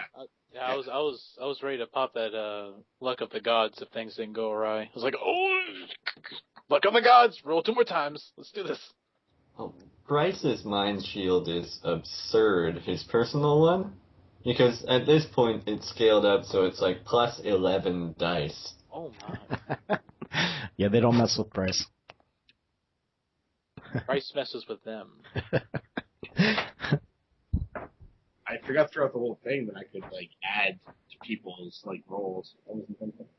Yeah, it's alright. I think at this point you Yeah. probably don't really need that, but Leadership and stuff like that, so I kind of feel like I should be doing stuff like that. I guess that does make sense that you could be doing that. You know what else is great? We now have a She vessel, so now we could like finally study them as they studied us. Yeah, you guys are collecting spaceships at this point. Oh my goodness! Oh, yeah. I'm gonna dissect that ship like no other. I mean, it is a derelict, and it's I- severely damaged. But I felt completely useless in that thing because like Longbeard like tricked me. He's like, "Oh, Theo, there's all kinds of stuff down there. You go down." There's like, "Oh, yeah, you're right, yeah." And I go down there, and then you tell me like, "Oh, wait, there's nothing I can do because it's all I've read about fucking telepathy." I didn't know. Oh no, it's fine. It's fine. I love the irony because like I was thinking like picturing Theo in his head like smacking shit around. Going, fuck, man. Yeah, I really thought you were gonna like rip into the flash, kind of like you do with the Quay vessel, and start like unplugging shit. And like, Oh yeah. man, I wasn't gonna do that. Nails attached to it. And not only that, but it's like it's all telepathy. I ain't got none of that. I shoot fire. I shoot fire. I'm a dragon. That's all I do. We just have to have Bryce train us in his Bryce School of Mental Telepathy, and we'll all. You know, empowered. I always thought Kazuko was gonna do that. He'd be like on the ship getting us to like do like group meditations and stuff. Yeah. I would help. Do we have a meditation room anymore? I mean, I guess we have the, what is it? The garden area. Oh, the hydroponics bay. Yeah. Yeah, we could totally turn that into insane. Well, there was ideas that John put up about turning one of the upper cargo bays into like a training area and stuff. Yeah. Ah. We'll have to roleplay that out with Theo because he's got all this stuff, all the things. There's so much to do. One thing is Bryce is actually a really good engineer, and I'm surprisingly good engineer as well. So you could just, the three of us should be able to do most things. Well, at least we have a lot of hands to help us clean up the mess that's been made of our own ship. Hey, man, we got 2 extra Theos. Yeah, 3 Theos, what can they do? Think of the scrubbing power. Well, it's a new ship. I kept picturing like the 3 of them just getting. They'd be like, "All right, we're gonna make a mech on the chest or the legs, and I'll form the head." We'll get this shindig started. It's like, Theo, what have you all been doing? Is you hear just like, nah, we're just busy right now. By the way, we have a new defense system. Yeah. I also wanted to mention to you guys that next week I have that family reunion I have to go to, so I'll send an email out letting everybody know. I should have mentioned that earlier, but No worries. we got a week off, but we ended on a high note, so that's good. You rescued all the clone prisoners and your former selves, and now you just have to deal with the aftermath. That's all. Yeah, logistics. Great dungeon. Thanks. Wait, what was that, John? I said, and you destroyed dungeon. Thank you for that. Yeah, I just threw that little bit in I'm there. just going to throw this right in your face before you go.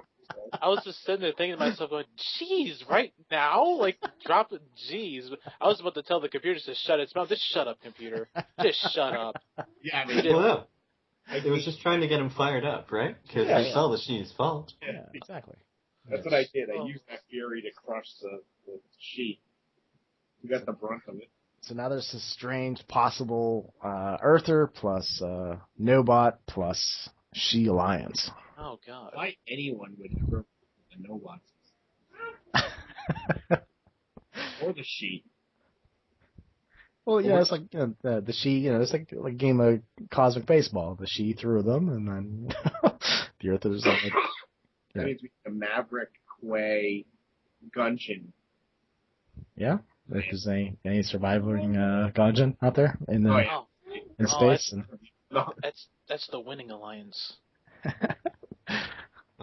And if there is, in fact, a Nobot Earther She alliance, it's bound to be a really fragile one. Oh, yeah. And someone's going to get backstabbed.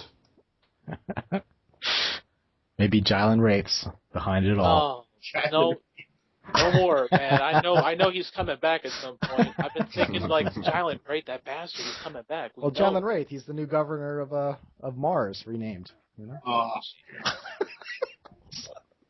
I think as a player, he scared me because he mentally attacked one of us, didn't he? Did he attack Theo? Yeah, visceral. Like we really didn't know about it as characters, but I remember you saying make a mental resistance roll. Like, oh my god, this is bad. He's attacking our brains. This is not good. That means he's only gotten stronger with that stuff. We got a price, so. Yeah, don't count too much on that. Oh, you're our Hulk. Just gonna, whenever someone says we got this, I'm gonna be, yeah, but we got a price. All right, guys, I gotta get going, but right. I'll see you guys in a couple weeks. All right, guys. Thanks for playing. Had fun today. Night. It's great gaming, guys. Yeah. See you all within 2 weeks. All right, see ya.